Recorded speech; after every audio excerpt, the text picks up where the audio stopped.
નમસ્કાર વિદ્યાર્થીઓ, આજના આપણા ધમાકેદાર સેશનમાં આપણે મેઇનલી બે વસ્તુની વાત કરવાના છીએ. જે બાળકની આરોગ્ય સંભાળ છે, બાળ આરોગ્ય સંભાળ છે, એમાં એક છે ગ્રોથ ચાર્ટ અને બીજું છે આજે ORS. આ બે વસ્તુ છે જેની આપણે આજે ડીપમાં વાત કરવાના છીએ. આખા લેક્ચરમાં એક ORS અને ગ્રોથ ચાર્ટ, આ સૌથી મેઇન ઇમ્પોર્ટન્ટ વસ્તુ છે જેની આપણે વાત કરવાના છે. ચાલો આજનું સેશન આપણે શરૂ કરીએ ફટાફટ. બધાનું ધ્યાન હવે સ્ક્રીન ઉપર, બરાબર છે. પહેલાં તો વાત કરીએ ગ્રોથ ચાર્ટ. શેની? તો કે ગ્રોથ ચાર્ટની. હવે ગ્રોથ ચાર્ટ શું છે? તો યાદ રાખો, ગ્રોથ ચાર્ટ છે બાળકના વિકાસની કુંડળી. ગ્રોથ ચાર્ટ એટલે શું? બાળકના વિકાસની કુંડળી. હવે કેવું બાળક? જે ગર્ભાવસ્થા દરમિયાન માતાના ગર્ભના અંદર હતું એ બાળક નહીં. કેવું બાળક? તો કે જન્મેલું બાળક છે, એના વિકાસની કુંડળી છે, એને આપણે કહેવાય છે ગ્રોથ ચાર્ટ. એટલું સમજમાં આવી ગયું? ગ્રોથ ચાર્ટ એટલે બાળકના વિકાસની કુંડળી. હવે મિત્રો, બાળક જ્યારે જન્મે એટલે ઘરમાં બધા શું થાય? ખુશ થાય. નવું બાળક જન્મે, નાનું નાનું જન્મે એટલે બધા ખુશ થાય. પછી શું થાય? બાળક મોટું થાય. પણ બાળકનો વિકાસ ખરેખર થાય છે કે નહીં એ કેમ ખબર પડે? બાળક મોટું તો થાય છે, પણ બાળક મોટું થાય એનો મતલબ એમ નથી કે એનો વિકાસ થઈ રહ્યો છે. એનો વિકાસ થાય છે કે નહીં એ ખબર પાડવા માટે કોનો ઉપયોગ થાય છે? તો કે ગ્રોથ ચાર્ટનો ઉપયોગ થાય છે. તો બાળક મોટું થયું કે નહીં, વિકાસ થયો કે નહીં, એના માટે ગ્રોથ ચાર્ટ આવે છે. હવે આ ગ્રોથ ચાર્ટ શું છે? તો કે આ જે ચાર્ટ છે બાળકની વૃદ્ધિ અને વિકાસનો સાચે સાચો અંદાજ આપે છે. જો અહીંયા ગ્રોથ ચાર્ટ છે, જેને આપણે વૃદ્ધિ આલેખ પણ કહી શકીએ છીએ. એમાં શું કીધું છે કે ગ્રોથ ચાર્ટનો ઉપયોગ બાળકની વૃદ્ધિ અને વિકાસનો સાચો અંદાજ નક્કી કરવા માટે થાય છે. ગ્રોથ ચાર્ટનો વિકાસ શેના માટે ઉપયોગ શેના માટે થાય છે? તો કે બાળકની સાચી વૃદ્ધિ અને વિકાસનો અંદાજ લગાવવા માટે આનો ઉપયોગ થાય છે.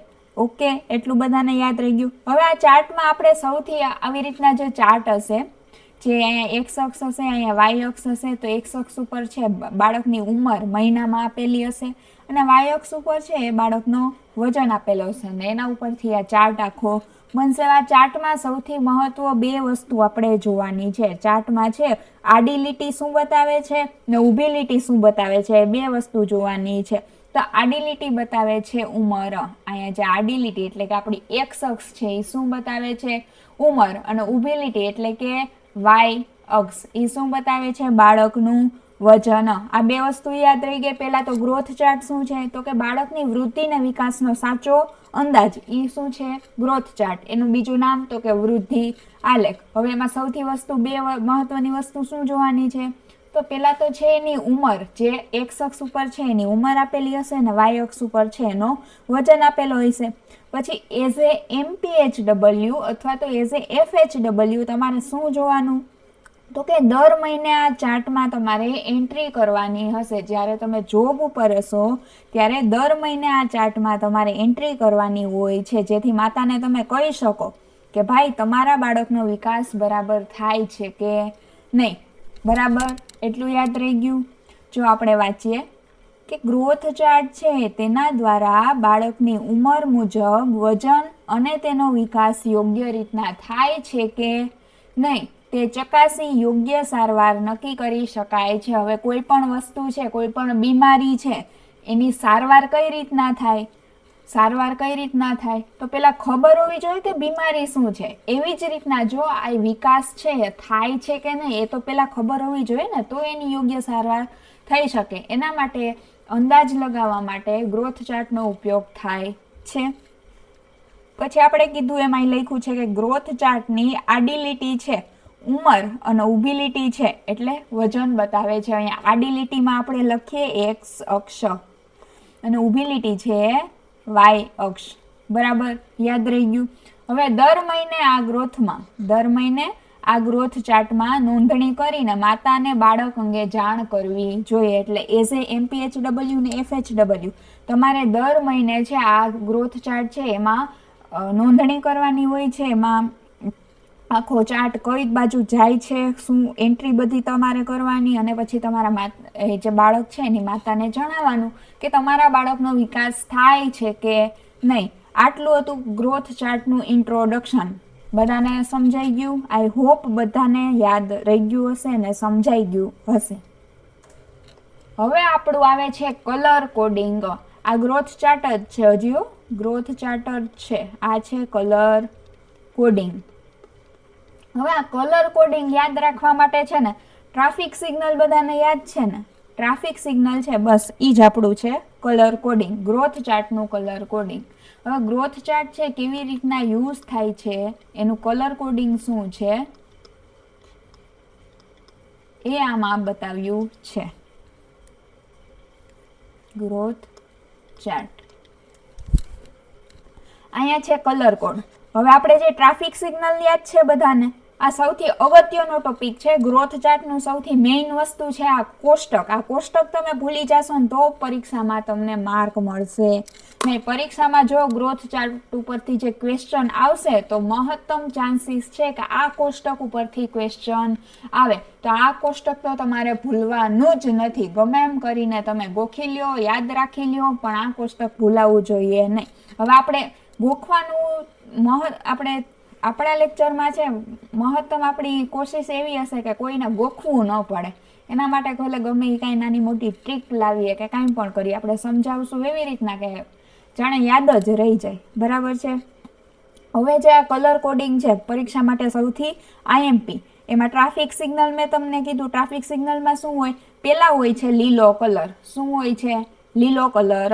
લીલા કલરમાં શું જોવાનું? જ્યારે ગ્રોથ ચાર્ટ લીલા તરફ જાય છે, લીલા કલરનો જે ઝોન છે ચાર્ટમાં એ તરફ જો બાળકનો ચાર્ટ ભાગે એટલે સમજવાનું કે બધું બરાબર છે. જ્યારે ટ્રાફિક સિગ્નલ હોય એને જ તમે મગજમાં બેસાડીને રાખો. લીલું હોય, લીલી લાઈટ થાય એટલે શું? બધું બરાબર છે, ગાડી ભગાવો. ગાડી મસ્તની નોર્મલ ચાલે છે, એનો મતલબ બાળક છે એકદમ નોર્મલ છે. ગ્રીન લાઈટ આવી, આ પેલું છે ગ્રીન લાઈટ આવી, એનો મતલબ શું થાય? બાળક એકદમ નોર્મલ છે, બધું બરાબર છે. ત્યારે બાળકનું વજન કેટલું હોવું જોઈએ? બાળકનું વજન કેટલું હોય જ્યારે ગ્રીન લાઈટ આવે? તો કે બાળકનું વજન 2.5 કિલોગ્રામથી 4 કિલોગ્રામ સુધી જ્યારે હોય ત્યારે છે આ ગ્રોથ ચાર્ટ છે એમાં લીલો કલર આવે છે. બાળકનું વજન 2.5 થી 4 કિલોની વચ્ચે હોય ત્યારે લીલો કલર આવે છે. પછી જ્યારે બાળક છે નોર્મલ છે, બાળકને કાંઈ સારવારની જરૂર જ નથી, કારણ કે બાળક એકદમ હુષ્ટપૃષ્ટ છે, એટલે એને માતા ફક્ત ને ફક્ત માતાનું જે ધાવણ છે એ ચાલુ રાખવાનું. એટલે કે માતાનું ફક્ત ને ફક્ત બ્રેસ્ટ ફીડિંગ છે એ જ ચાલુ રાખવાનું હોય છે. બરાબર છે? જો અહીંયા કીધું છે કે 2.5 થી 4 કિલોગ્રામ જેટલું એનું વજન હોય છે. જન્મ સમયની વાત છે. બરાબર છે? ત્યારે લીલો કલર આવે છે. પછી બાળકની શારીરિક સ્થિતિ કેવી હોય છે? તો કે સામાન્ય છે, કારણ કે લીલી લાઈટ આપી દીધી છે, બાળકને કાંઈ વાંધો જ નથી. હવે બાળક છે એકદમ તંદુરસ્ત છે. અહીંયા કીધું બાળક શું છે? તંદુરસ્ત છે. એટલે એને ફક્ત ને ફક્ત માતાનું ધાવણ એટલે કે માતાનું દૂધ ચાલુ રાખવાનું. એને કોઈ પણ પ્રકારની દવાની કે કાંઈ વધારાના પોષણની જરૂર છે નહીં. ઓનલી ને ઓનલી બ્રેસ્ટ ફીડિંગ છે એને કરાવવાનું છે. પછી છે પીળો કલર. ટ્રાફિક સિગ્નલમાં પછી કઈ લાઇટ હોય? પીળા કલરની, યલો કલરની લાઇટ હોય છે. હવે યલો એટલે તમારે ગમે ત્યાં આવે ને એટલે સમજી જવાનું કલર કોડમાં. ગ્રીન એટલે કે નોર્મલ હતું. પીળું એટલે કે એ તમને ધમકી આપવા આવ્યું છે, ટૂંકમાં ચેતવણી આપવા આવ્યું છે કે ભાઈ ચેતી જજો, આગળ જો હવે ધ્યાન નહીં રાખો તો નુકસાન થશે. હવે આગળ ધ્યાન નહીં રાખો તો નુકસાન થશે. આ પીળો કલર શું છે? ચેતવણી આપે છે. પીળો કલર શું આપે છે? ચેતવણી આપે છે. આને કહેવાય MAM. હવે જ્યારે પીળી લાઈટ આવે ને ત્યારે એને કહેવાય MAM. MAM એટલે શું થાય? તો એનું હું અહીંયા ફૂલ ફોર્મ લખું છું ઉપર. પેલા MAM અને SM બંનેના ફૂલ ફોર્મ હું અહીં લખી નાખું છું જેથી તમને જોવામાં હેલ્પ રહે સ્લાઇડમાં. પેલા છે MAM. કુપોષણનો એક પ્રકાર છે આ, કે મોડરેટ એક્યુટ માલન્યુટ્રિશન.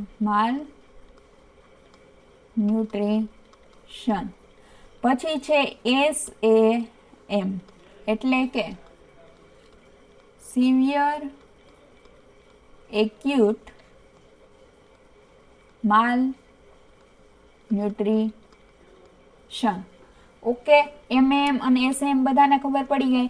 MM એટલે કે મોડરેટ, એટલે કે માપમાં મીડિયમ પ્રકારનું જે એનામાં કુપોષણ રહેલું છે બાળકની અંદર, જ્યારે મીડિયમ પ્રકારનું કુપોષણ હોય ત્યારે MAM શબ્દ વપરાય છે, મોડરેટ એક્યુટ માલ ન્યુટ્રિશન. અને SM એટલે કે સિવિયર, એટલે કે ખૂબ જ ગંભીર, સિવિયર પ્રકારનું, ખૂબ જ ગંભીર પ્રકારનું જ્યારે કુપોષણ બાળકમાં હોય ત્યારે SAM સેમ શબ્દ વપરાય છે.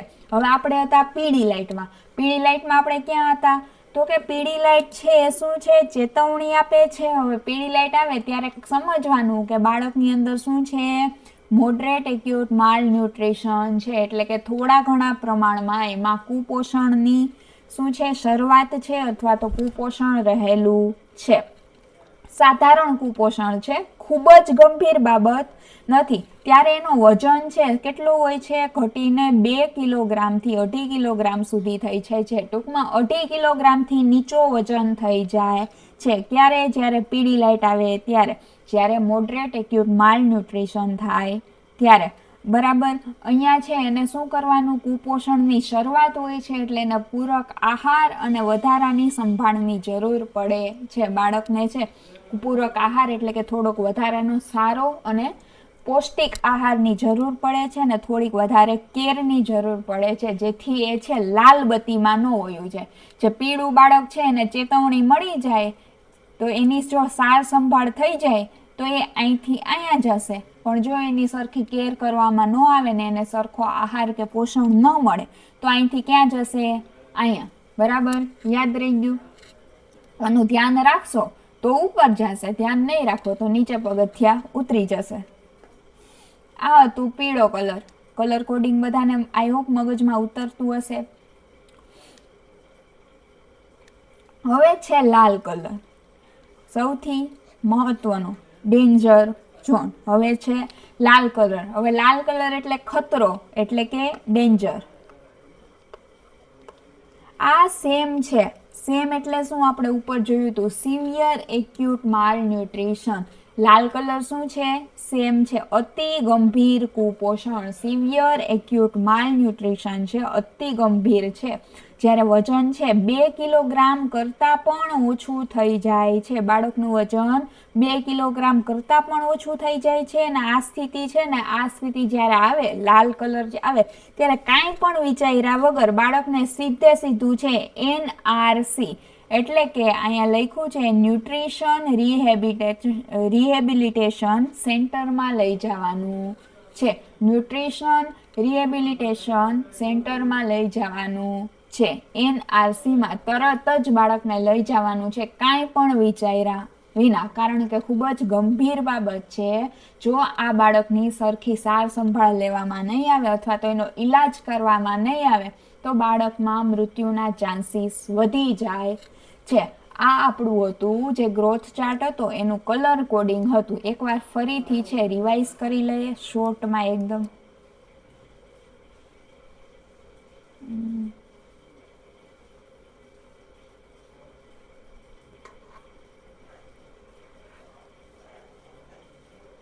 શું હતું? સૌથી પહેલા તો આપણે છે ટ્રાફિક સિગ્નલમાં લીલો કલર જોયો હતો. લીલા કલરમાં શું હતું કે બાળક એકદમ સામાન્ય છે, કાંઈ વધારે કાંઈ ટેન્શન લેવાની તો જરૂર જ નથી. એને ખાલી છે બાળકનું માતાનું બ્રેસ્ટ ફીડિંગ કરાવવાનું છે. એનો વજન કેટલો હોય છે? ખાસા વજન યાદ રાખવાના છે તમારે. તો 2.5 થી 4 કિલોગ્રામ વજન હોય છે. સામાન્ય જે જન્મેલું બાળક હોય, જે નોર્મલ હોય, જેને કાંઈ પણ ન્યુટ્રિશનની ખામી ન હોય, એનું વજન એ 2.5 કિલોગ્રામ જ હોય, 2.5ની માથે. એટલે આમાં છે 2.5 થી 4 કિલોગ્રામ વચ્ચે.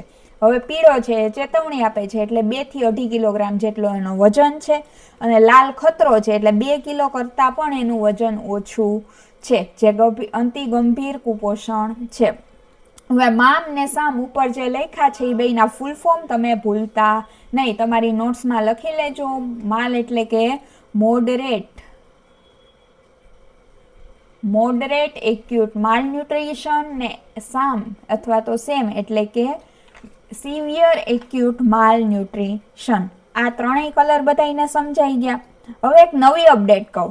હવે માર્કેટમાં એક નવી અપડેટ આવી છે. શું?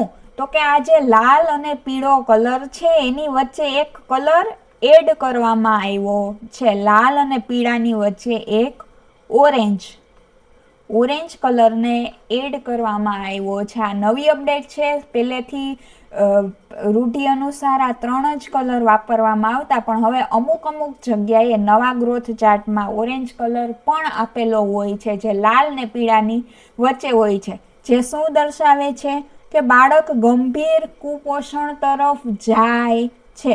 બાળક છે જે સાધારણ બાળક હતું, અહીં પીળામાં જે સાધારણ ઓછું વજન ધરાવતું બાળક હતું, એ ધીમે ધીમે, જો એની કેર નથી થઈ એટલે ધીમે ધીમે નીચે જાય છે. એટલે આ બેની વચ્ચે શું આવે? ઓરેન્જ કલર વાળો ચાર્ટ આવે. આ હતી એક નવી અપડેટ. બરાબર છે. હવે અહીંયા રહ્યો તમારો ગ્રોથ ચાર્ટ. આપણે જે પાછળ જોયું સેમ વસ્તુ અહીંયા છે, આપેલી છે કે જો નવજાત બાળક છે એની સંભાળ અને કુપોષણનું વર્ગીકરણ છે. એમાં પહેલા છે લીલો કલર છે, પીળો કલર છે અને લાલ કલર છે. અહીંયા વજન આપી દીધા છે. પાછળ આપણે ટેબલમાં જોયા કે 2.5 થી 4 કિલોગ્રામ વજન હોય છે એટલે બાળક સામાન્ય છે. 2 થી 2.5 કિલોગ્રામ જેટલો વજન છે એટલે બાળક છે મોડરેટ એક્યુટ માલ ન્યુટ્રિશન તરફ જાય છે. અને લાલ છે સૌથી ડેન્જર, એટલે કે 2 કિલોગ્રામ કરતાં પણ ઓછું વજન, એટલે કે સિવિયર એક્યુટ માલ ન્યુટ્રિશન. આ હતું ત્રણેય કલર કોડિંગ. હવે આ લીલો કલર છે એટલે બાળક તંદુરસ્ત છે, માતાનું ધાવણ ચાલુ રાખવાનું. પછી આ કુપોષણની શરૂઆત છે એટલે કે પીળો કલર ચેતવણી છે, એને સરખી કેર કરવાની અને સારો આહાર ખવડાવવાનો, તો એ ઉપર વયું જશે. જો એ નહીં કરો તો એ નીચે આવતું રહેશે. નીચે શું? એટલે કે ખૂબ જ જોખમી સ્થિતિ, અને તાત્કાલિક એનઆરસીમાં ભરતી કરાવવાનું રહેશે. હવે આ છે ગ્રોથ ચાર્ટની આકૃતિ. જોઈ લો તમે. આપણે અત્યાર સુધી સાહેબ જે ભણ્યા છે ને સેમ વસ્તુ આકૃતિમાં ગ્રોથ ચાર્ટમાં જોવા મળે છે. આપણે કીધું હતું કે ઊભી લીટી હોય એટલે કે વાય અક્ષ ને આડી લીટી છે એટલે એક્સ અક્ષ. એક્સ અક્ષ છે એમાં ઉંમર આપેલી હોય છે બાળકની મહિનામાં, અને અહીંયા છે કિલોગ્રામમાં બાળકનો વજન આપેલો હોય છે. હવે 3 કલર આપેલા છે. અહીંયા છે ગ્રીન, પછી છે યલો અને પછી છે રેડ. હવે છે ગ્રીન છે એ સૌથી સેફ ઝોન છે, એટલે કે બાળક કેવું છે નોર્મલ જ હોય. બાળકનો ગ્રાફ છે ઉપર તરફ જાય છે, સતત ઉપર જાય, એનો મતલબ ગ્રીન ઝોનમાં જાય છે. તો બાળક એકદમ તંદુરસ્ત છે. હવે ઉપર એ નથી જતો કે નીચે નથી જતો, જો આડો સીધો જાય સીધી રેખામાં બાળક, તો છે બાળક છે એ કુપોષણ તરફ જઈ રહ્યું છે, એટલે કે યલો ઝોન.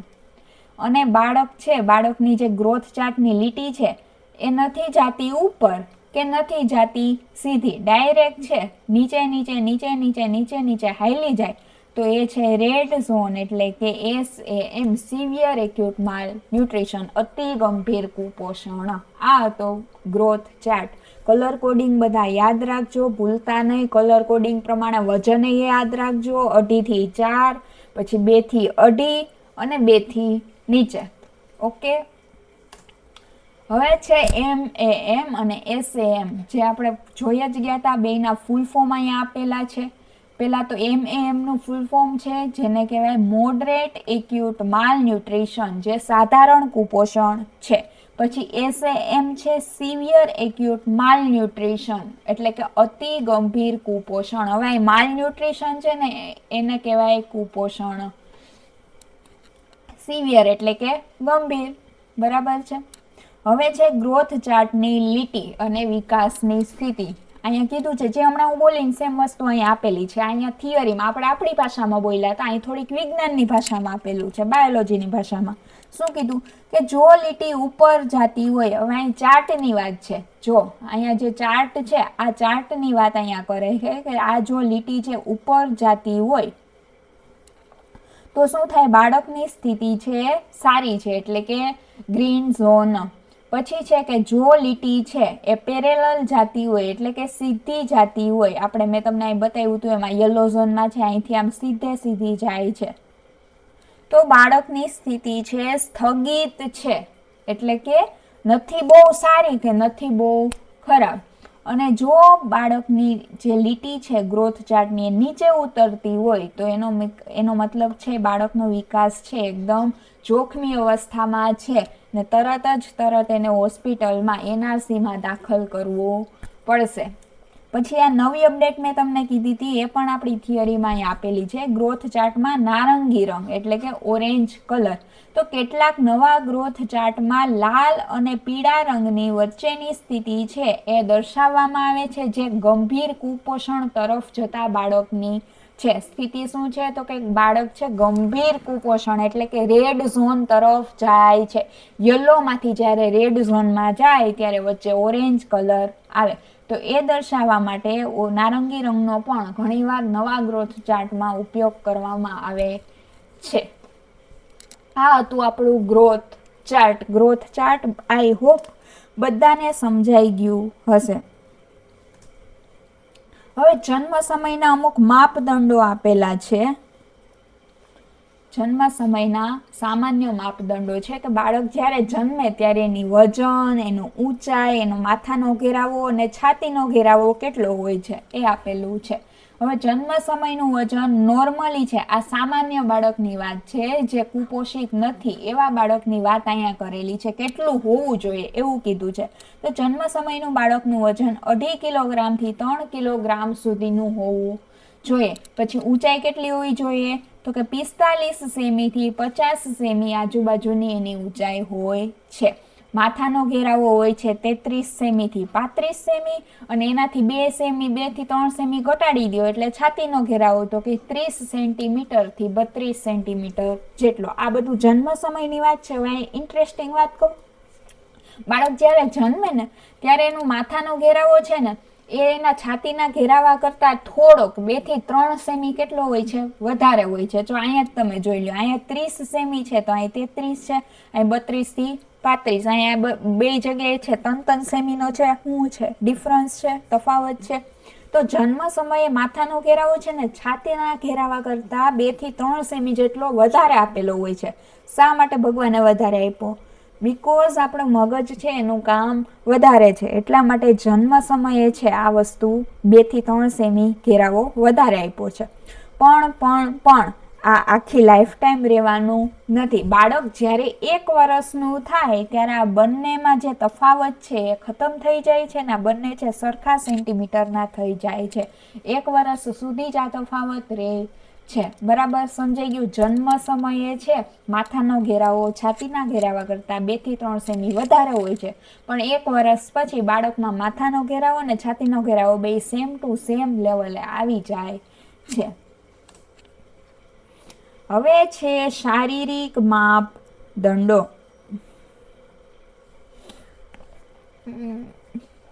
શારીરિક માપદંડો અને તેમાં થતો વધારો. હવે જે હાથનો ઘેરાવો છે, માથાનો ઘેરાવો છે, છાતીનો ઘેરાવો છે એ બધું આપણે જોવાનું છે. એમાં સૌથી પહેલા છે હાથનો ઘેરાવો. હાથના ઘેરાવામાં આપણે જો પાછળના લેક્ચર્સમાં એકવાર આવ્યું તો હાથનો ઘેરાવો બાળકનો માપવા માટે MUSE ટેપનો ઉપયોગ થાય છે. બાળકના હાથનો ઘેરાવો માપવા માટે MUSE ટેપનો ઉપયોગ થાય છે, જેનું નામ છે mid upper arm circumference. Mid upper arm circumference એટલે કે ઘેરાવો. મિડ અપર આર્મ એટલે આ જે બાવડાનો ભાગ છે એનો ઘેરાવો માપવાનો છે. હવે આ જે મિડ અપર આર્મ સરકમફેરન્સ ટેપ છે એનું એક નામ હતું, ગુજરાતી નામ હતું, જે આપણે પાછળના લેક્ચરમાં ભણેલા હતા. 2 મિનિટ પોઝ આપું છું. શું કોઈને યાદ આવે છે એ નામ? MUSE નું નામ હતું બીજું શાકીર ટેપ. MUSE ટેપનું બીજું નામ હતું શાકીર ટેપ. યાદ રાખજો, એક્ઝામમાં કદાચ MUSE ની જગ્યાએ શાકીર ટેપ શબ્દ વાપરીને તમને પ્રશ્ન પૂછી લે તો તમને યાદ આવવું જોઈએ કે અહીંયા MUSE ટેપની વાત કરી છે. ઓકે, બરાબર છે. હવે હાથનો ઘેરાવો આપણે જોઈએ. તો હાથનો ઘેરાવો એટલે કે કંઈ મોટું રોકેટ સાયન્સ છે નહીં. બાળકનો જે ડાબો હાથ છે ને, ત્યારે ડાબા હાથમાં બાવડાના ભાગમાં પટ્ટી છે ને બાંધવામાં આવે છે. પટ્ટી છે 3 કલરની હોય છે, ત્રિરંગી પટ્ટી કહેવાનું. આપણે શું કહેવાનું? ત્રિરંગી પટ્ટી બાળકના ડાબા હાથે શું આ બાંધવામાં આવે છે. હવે જો આ ઘેરાવો છે, આ માપ છે, બાવડાનું માપ છે 11.5 સેન્ટીમીટરથી જો ઓછું હોય તો બાળક શું છે? સિવિયર એક્યુટ માલ ન્યુટ્રિશન તરફ છે. બાળકનું જે બાવડાનું માપ છે 11.5 સેન્ટીમીટર એટલે કે 11.5 સેન્ટીમીટરથી ઓછું હોય તો સમજી લેવાનું કે આપણા બાળકની ગાડી ક્યાં છે? ડેન્જર ઝોનમાં છે. ઓકે, યાદ રહી ગયું? બાળકનો હાથનો ઘેરાવો આ ત્રિરંગી પટ્ટીથી માપવામાં આવે છે. અહીંયા લખ્યું છે કે બાળકના ડાબા હાથમાં, જો એક વાત હંમેશા યાદ રાખવાનું, હાથનો ઘેરાવો માપવા માટે MUAC ટેપ છે હંમેશા બાળકના ડાબા હાથમાં જ માપવામાં આવે છે, જમણા હાથમાં નહીં. બાળકના ડાબા હાથમાં મધ્ય ભાગમાં એટલે કે બાવડાનો ભાગ, આપણી ભાષામાં આપણે બાવડાનો ભાગ યાદ રાખવાનો.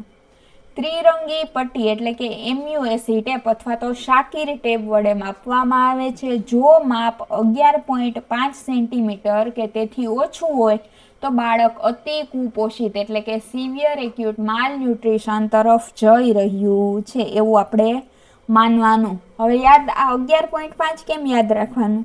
તો કોઈ પણ માણસ છે ઉપવાસ કરે, સમજો સતત ને સતત ઉપવાસ કરતું રહે તો એ પાતળું થાય કે ન થાય? મીન્સ એનામાં કુપોષણ આવી જાય કે ન આવી જાય? ઉપવાસ મીન્સ કાંઈ ખાવા પીવાનું જ નહીં એવો ઉપવાસ, જે આ આપણે વેફર ને પડીકા ને બધું ચેવડો ને દહીં ને બધું ખાઈ લઈએ છે તળી તળીને, એવો ઉપવાસ નહીં. સાવ પાણી અને નિર્જળ ઉપવાસ, જેમાં કાંઈ ખાવાનું નહીં ને કાંઈ પીવાનું, એવો ઉપવાસ કરે તો શું થાય? કે કુપોષણ આવી જાય. હવે નોર્મલી આપણે છે 11 આવે ને, 11 ઉપર છે ઉપવાસ કરતા હોય છે, મોટાભાગના માણસો છે 11 ઉપર ઉપવાસ કરે છે. તો 11 ઉપરથી યાદ રાખો કે 11.5 આ સેન્ટીમીટર છે, યાદ રાખો 11 ઉપરથી 11.5 એટલે કે 11 ઉપર છે બાળકે ઉપવાસ કર્યો, એનો મતલબ 11.5 સેન્ટીમીટર હોય ત્યારે બાળક શું થાય છે? કુપોષિત થાય છે. 11.5 સેન્ટીમીટરથી ઓછું આવે ત્યારે બાળકને શું ગણવામાં આવે છે? કુપોષિત ગણવામાં આવે છે. આ હતો બાળકનો હાથનો ઘેરાવો. બરાબર છે? એટલું યાદ રહી ગયું. હવે છે બાળકનો માથાનો અને છાતીનો ઘેરાવો.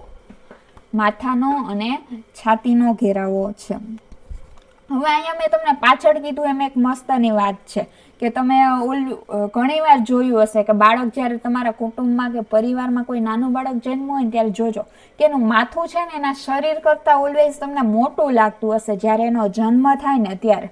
તો મેં પાછળ કીધું એમ કે જન્મ સમયે છે બાળકનું માથું છે છાતી કરતાં 2 થી 3 સેન્ટીમીટર છે મોટું હોય છે. માથાનો ઘેરાવો છે છાતીના ઘેરાવા કરતાં 2 થી 3 સેન્ટીમીટર જેટલો મોટો હોય છે. જો અહીં કીધું જન્મ સમયે બાળકના માથાનો ઘેરાવો તેની છાતીના ઘેરાવા કરતાં માત્ર 2 થી 3 સેન્ટીમીટર જેટલો મોટો હોય છે. આ હેડ સર્કમફેરન્સ છે ને આ ચેસ્ટ સર્કમફેરન્સ છે. બરાબર છે? આ માથાનો ઘેરાવો છે એ છાતીના ઘેરાવા કરતાં 2 થી 3 સેન્ટીમીટર વધારે છે. ક્યારે? તો કે જન્મ સમયે. હવે આવે 6 થી 12 મહિનાનું થાય એટલે કે અંદાજે 1 વર્ષનું થાય ત્યારે બાળક જેમ જેમ મોટું થાય છે, બાળક 6 થી 12 મહિનાનું થાય ત્યારે માથા અને છાતીનો ઘેરાવો સમાન બની જાય છે. એટલે કે આ પણ સેમ ને આ પણ સેમ. અહીંયા કીધું છે તમને એક બેલેન્સ કરીને કમ્પેરિઝન ડાયાગ્રામ આપ્યો છે કે પહેલાં શું હતું જન્મ સમયે બર્થ ટાઈમ, તો કે આ ઘેરાવો વધારે હતો એટલે કે એ બાજુ પલડું ભારે છે. બરાબર છે? માથાનો ઘેરાવો છે વધારે છે. કેટલો? તો કે 2 થી 3 સેન્ટીમીટર જેટલો. પણ અહીંયા છે બંને બેલેન્સ થઈ ગયું, બંને સમાન થઈ ગયું છે. ક્યારે? 6 થી 12 મહિનાની અંદર. 6 મહિનાથી 12 મહિના એટલે અંદાજે 1 વર્ષ સુધીમાં. ઓકે, યાદ રહી ગયું. હવે છે બાળકની ઊંચાઈમાં થતો વધારો. હવે આ જે માથા અને છાતીનો ઘેરાવો, તો એમાં એક ખાસ વાત યાદ રાખવાની કે જો આ તો છે, આ શરત તો છે કે 6 થી 12 મહિનાનું બાળક થાય એટલે બંને ઘેરાવા સમાન થઈ જાય.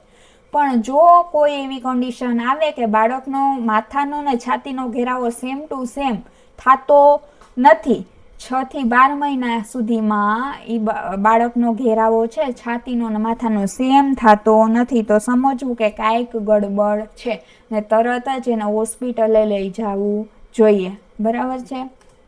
હવે બાળકની ઊંચાઈમાં થતો જે વધારો છે એ આપણે જોવાનો છે. તો બાળકની ઊંચાઈમાં થતો જ્યારે જન્મ સમયે છે ને બાળક 45 થી 50 સેન્ટીમીટર જેટલું હોય છે. જો અહીંયા જન્મ સમયે છે, જન્મ સમયે બાળક છે 45 થી 50 સેમી જેટલું હોય છે. પછી 1 વર્ષે છે 25 સેન્ટીમીટરનો શું થાય છે? વધારો થાય છે. એટલે કે અહીંયા 50 સેમીનું હતું તો અહીંયા કાં 70 કાં 75 સેમી જેટલું હશે.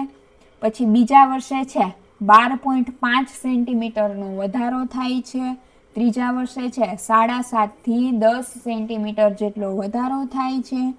અને પછી ચોથા વર્ષે છે 100 સેન્ટીમીટર એની ઊંચાઈ થઈ જાય છે, એટલે કે 1 મીટર જેટલી. જ્યારે ચોથા વર્ષે બાળક 4 વર્ષનું થાય ત્યારે 1 મીટર જેટલું ઊંચું થઈ જાય છે. યાદ રહ્યું? પહેલાં તો જો જન્મ સમયે છે 45 થી 40 સેન્ટીમીટર, એટલે અંદાજક 1.5 ફૂટ જેટલું છે. આ 1.5 ફૂટ જેટલું છે બાળક જન્મ સમયે થાય. પછી છે પહેલા જ વર્ષે છે 25 સેન્ટીમીટરનો શું થાય? ઉછાળો થાય છે. એટલે 25 સેન્ટીમીટરનો શું આવે? વધારો આવે છે. એટલે સીધું 70 થી 75. બરાબર યાદ રહ્યું? 40 થી 45 એમાં સીધો 25નો ઉછાળો, એટલે 70 થી 75. પછી છે 2 વર્ષે છે, બીજા વર્ષે છે એ 12.5 સેમીનો વધારો, પછી 7.5 થી 10. હવે મેઇન છે ને આ ચોથા વર્ષનું છે કે ચોથા વર્ષે બાળક છે ને ડાયરેક્ટ સેન્ચુરી મારે છે. એટલું યાદ રાખો, ચોથા વર્ષે બાળક સેન્ચુરી મારે છે અને લગભગ 1 મીટર એટલે કે 100 સેન્ટીમીટર જેટલું છે એ બાળક ઊંચું થઈ જાય છે અને તમારી કમર સુધીની એની હાઈટ થઈ જાય છે. અંદાજે તમારા કમરથી થોડુંક નીચે રહે એટલી હાઈટ એની થઈ જાય છે. ક્યારે? ચોથા વર્ષે. આ હતી બાળકની ઊંચાઈ. હવે છે બાળકના દાંતનો વિકાસ. બાળકના દાંતનો વિકાસ છે. તો બાળક છે 6 થી 7 મહિનાનું થાય. બાળક જન્મ પછી બાળક 6 થી 7 મહિનાનું થાય છે ત્યારે એનું પ્રથમ ચોકઠું પહેલો દ્વિતીય દાંત આવે છે. અંદાજે બાળકનો પહેલો દ્વિતીય દાંત 6 થી 7 માસની ઉંમરે આવે છે.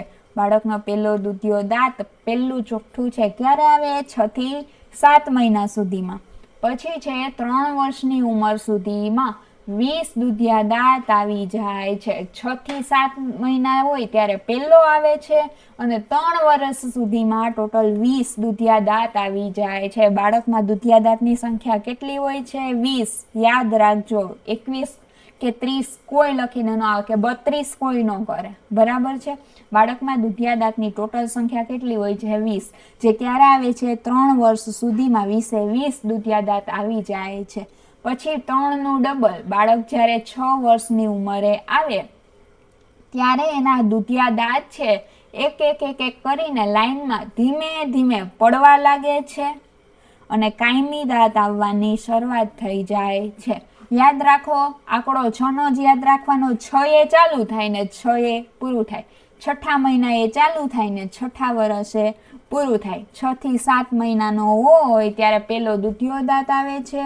પછી 3 મહિના સુધીમાં દુધિયા દાંત છે 20 આવી જાય છે. હવે 3 મહિના નહીં, 3 વર્ષ સુધીમાં ટોટલ 20 દુધિયા દાંત આવી જાય છે અને 3 વર્ષનું ડબલ એટલે કે 6 વર્ષનો થાય ત્યારે કાયમી દાંત આવવાની શરૂઆત થાય ને દુધિયા દાંત પડવા લાગે છે. આ હતા બાળકના દાંત.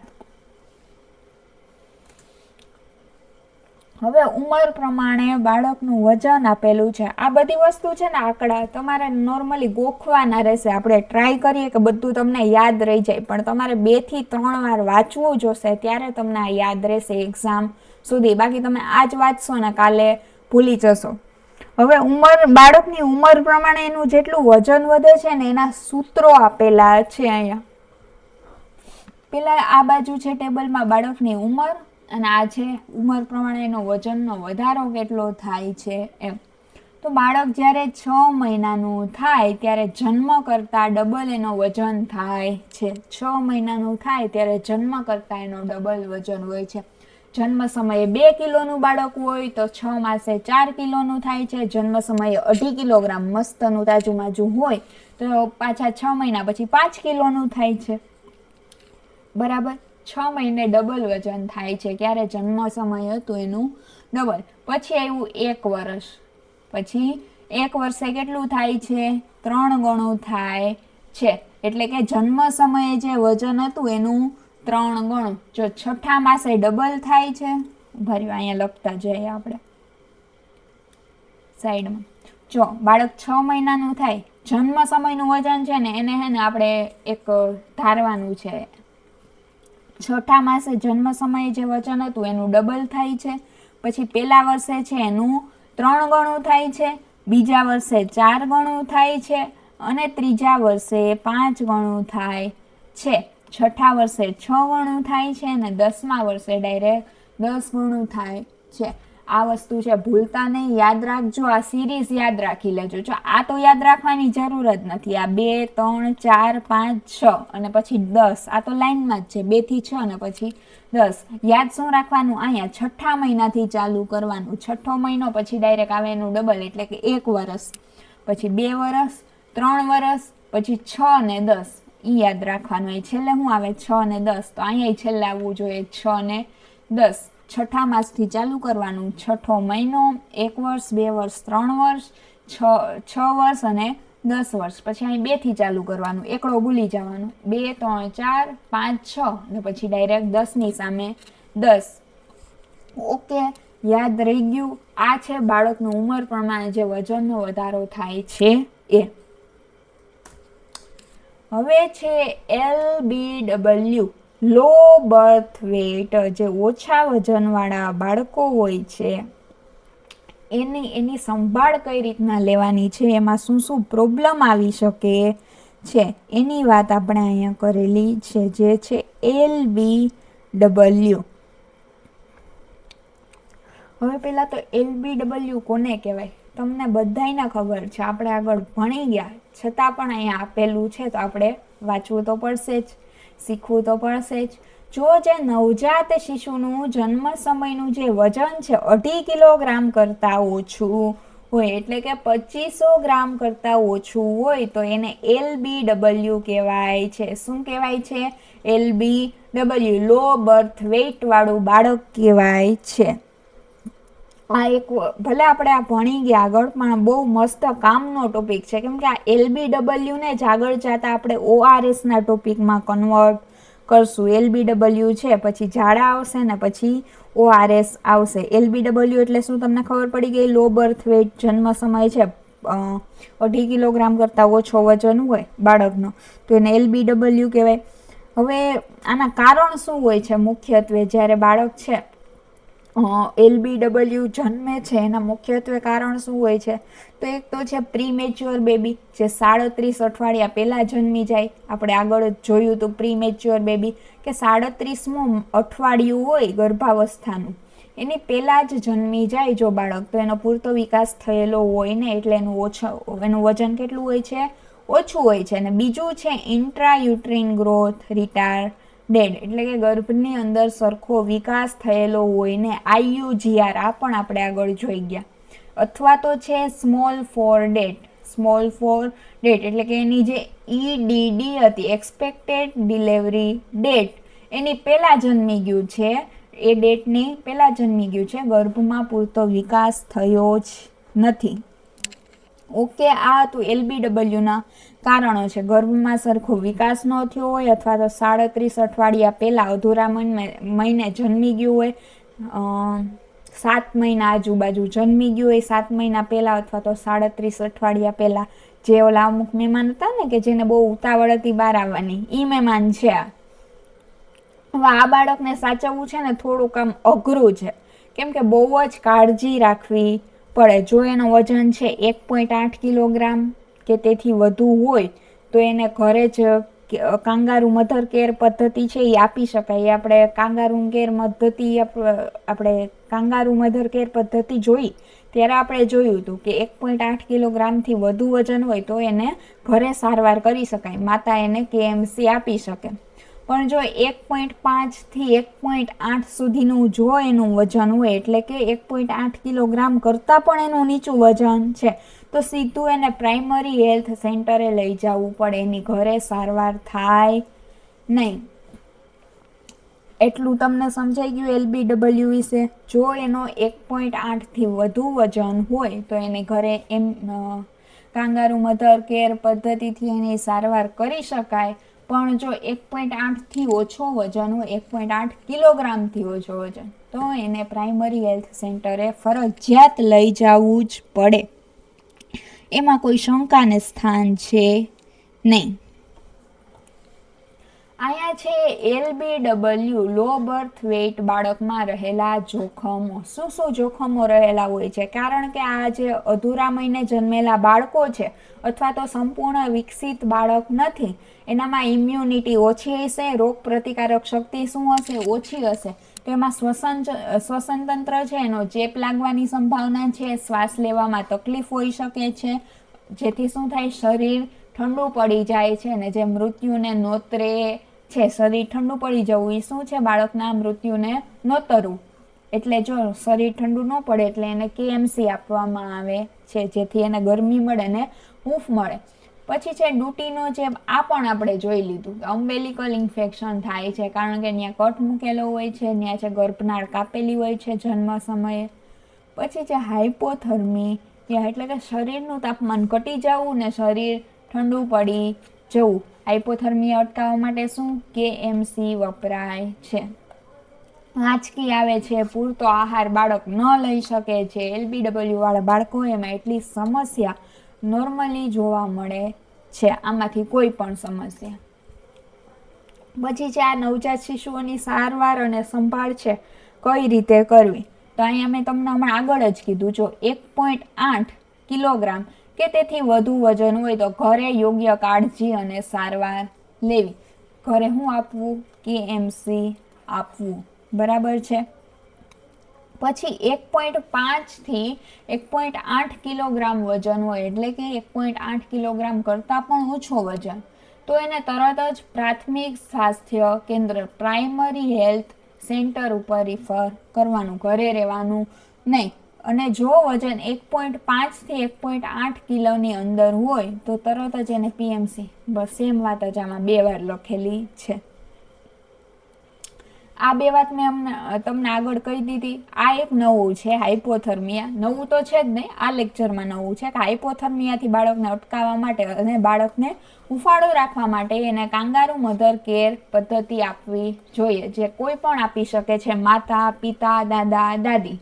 પણ માતા આપે તો વધુ સારું, એ આપણે ભણી ગયા હતા. પછી છે એક્સક્લુઝિવ સ્તનપાન, એટલે કે ફક્ત ને ફક્ત માતાનું જ દૂધ આપવું જોઈએ. જે બાળક છે 6 મહિના સુધી છે, બાળક 6 મહિના સુધીનું જાય ત્યાં સુધી એને પાણી પણ આપવાનું નથી. એક્સક્લુઝિવ સ્તનપાન, બ્રેસ્ટ ફીડિંગ, ફક્ત ને ફક્ત માતાનું ધાવણ જ આપવાનું છે, એટલે માતાનું દૂધ જ આપવાનું છે.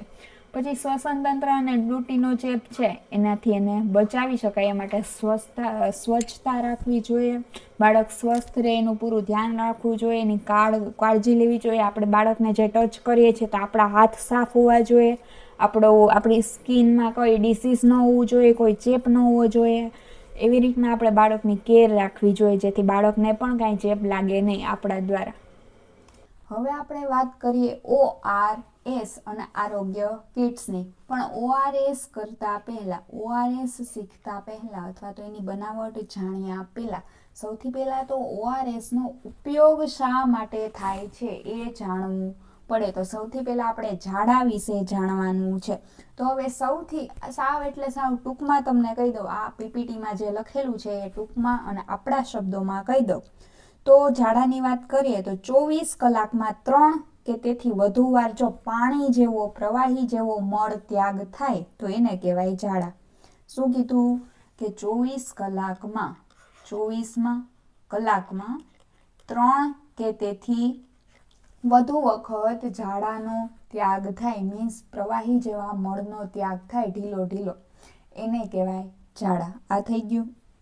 પછી એમ કહેવામાં આવ્યું છે કે ઘણીવાર છે કંઈક પેટમાં તકલીફ હોય, પાચન શક્તિ નબળી હોય અથવા તો કોન્સ્ટિપેશન જેવું હોય તો ઘડીએ ઘડીએ માણસને જવું પડે છે અથવા તો બાળકને છે એ જવું પડે છે વોશરૂમમાં. તો ઘડીએ ઘડીએ વારંવાર જે આપણે જઈએ એને ઝાડા કહેવાય નહીં. ઘણીવાર બધા માની લે કે બાળક વારે વારે છે મળત્યાગ કરવા માટે જાય છે તો આને ઝાડા થયા છે, પણ એવું છે નહીં. મેઇન પોઈન્ટ શું છે તો કે મળ છે પાણી જેવો એટલે કે પ્રવાહીમાં હોવો જોઈએ. વધુ પડતો મળ છે એ પ્રવાહી હોવો જોઈએ, એને કહેવાય ઝાડા. એ સૌથી મેઇન પોઈન્ટ છે, એની કન્સિસ્ટન્સી છે એ મેઇન છે. પછી છે કે જો 14 દિવસથી વધુ ચાલે, જો આ ઝાડાની આખી પ્રક્રિયા છે 14 દિવસથી વધુ ચાલે તો એને ક્રોનિક ડાયેરિયા કહેવાય.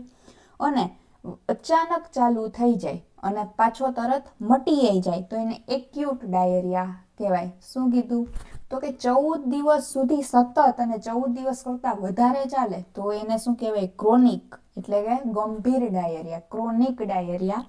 અને તરત અચાનક થાય ને તરત પાછો મટી જાય, સરખું પણ થઈ જાય, એને કહેવાય એક્યુટ ડાયેરિયા. એટલું આખું આપણે ઝાડામાં ભણવાનું છે. તો હવે આપણે લાઇન બાય લાઇન થિયરી કરતા જઈએ.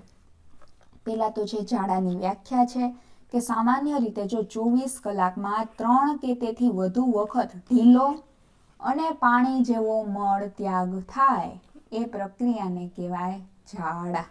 બરાબર છે? આપણે કીધું એમ 24 કલાકમાં 3 કે તેથી વધુ વખત ઢીલો અને પાણી જેવો મળ ત્યાગ થાય. 24 કલાક એટલે એક દિવસની અંદર 3 કે તેથી વધુ વખત. પછી છે એના લક્ષણોના આધારે એની વ્યાખ્યા અથવા તો સમજૂતી આપેલી છે કે જ્યારે બાળકના મળમાં પાણીનું પ્રમાણ વધી જાય. હવે પાણીનું પ્રમાણ વધશે તો જે ઢીલો થશે, તો જ એ પાણી જેવો થશે. અહીંયા આપણી વ્યાખ્યામાં છે કે ઢીલો અથવા તો પાણી જેવો મળ. તો ક્યારે થશે? પાણીનું પ્રમાણ છે શું મળમાં વધી જશે. તો એવું કીધું છે કે બાળકના મળમાં પાણીનું પ્રમાણ વધી જાય અને તે સામાન્ય કરતાં વધુ પાતળો હોય. સામાન્ય કરતાં શું હોય? વધુ પાતળો દેખાતો હોય, વધુ પડતો પ્રવાહી જેટલો દેખાતો હોય. અહીં તે એટલે કોણ? તો કે મળ. મળ છે સામાન્ય કરતાં વધુ પાતળો દેખાતો હોય, વધુ પાણીનું પ્રમાણ હોય તો એને કહેવાય ડાયેરિયા. હવે ડાયેરિયા અને ઝાડા બે એક જ છે. ડાયેરિયા અને ઝાડા બે એક જ વસ્તુ છે. ઇંગ્લિશમાં કહે તો તમે એને ડાયેરિયા કહી શકો, ગુજરાતીમાં આપણી દેશીમાં કેવું હોય તો એને ઝાડા કહી શકો. બે વ્યાખ્યા એક જ છે. પછી છે માત્ર વારંવાર મળ ત્યાગ કરવો એ ઝાડા છે નહીં. મેં તમને કીધું ને ઘણીવાર કોન્સ્ટિપેશન થઈ જાય છે અથવા તો ડાયજેસ્ટિવ સિસ્ટમમાં કંઈક પ્રોબ્લેમ થઈ જાય છે, કંઈ ઇન્ફેક્શન લાગી ગયું હોય અથવા તો ખાવામાં કંઈ એલર્જેટિક કંઈક વસ્તુ ખવાઈ ગઈ હોય, કાંઈ પણ એવું કાંઈ ઘણીવાર એવી વસ્તુને લીધે પણ વારંવાર જવું પડે છે. તો એવું સમજી લેવું નહીં કે ઝાડા જ થયા હશે. બરાબર છે? ઝાડામાં શું છે તો કે મળનું બંધારણ છે, મળની કન્સિસ્ટન્સી છે એ મુખ્ય બાબત છે. એ સૌથી મહત્વની બાબત છે કે મળનું જે બંધારણ છે એ બદલાવવું. એટલે કે બંધારણ કેવું થવું? ઢીલું થવું, પ્રવાહી થવું. એ છે ઝાડાની એક મુખ્ય બાબત છે. જેમ કે આ એવો ટોપિક છે કે જે મારે વધારે સમજાવવાની જરૂર નહીં પડે. લગભગ બધાને મારા બોયલા સિવાય અથવા તો આ વાંચા સિવાય પણ ખબર હશે. પણ આમાં જે આ આંકડા આપેલા છે ને એ તમારે યાદ રાખવા પડશે. કોના માટે? તો કે એક્ઝામ માટે. બાકી લોજિકલી તો આ બધું તમને ખબર જ હશે કે આમાં શું પ્રક્રિયા થાય છે ને શું હોય છે. બધાને લાઈફમાં ક્યારેક ને ક્યારેક તો થયું જ હશે. પણ આ આંકડો 24 કલાક છે, 3 કે તેથી વધુ વખત, એની કન્સિસ્ટન્સી, આ બધા શબ્દો છે ને એ તમારે પકડવાના રહેશે. અને ખાસ છે એના પ્રકાર આગળ આવશે બે, એ પ્રકાર પકડવાના હશે.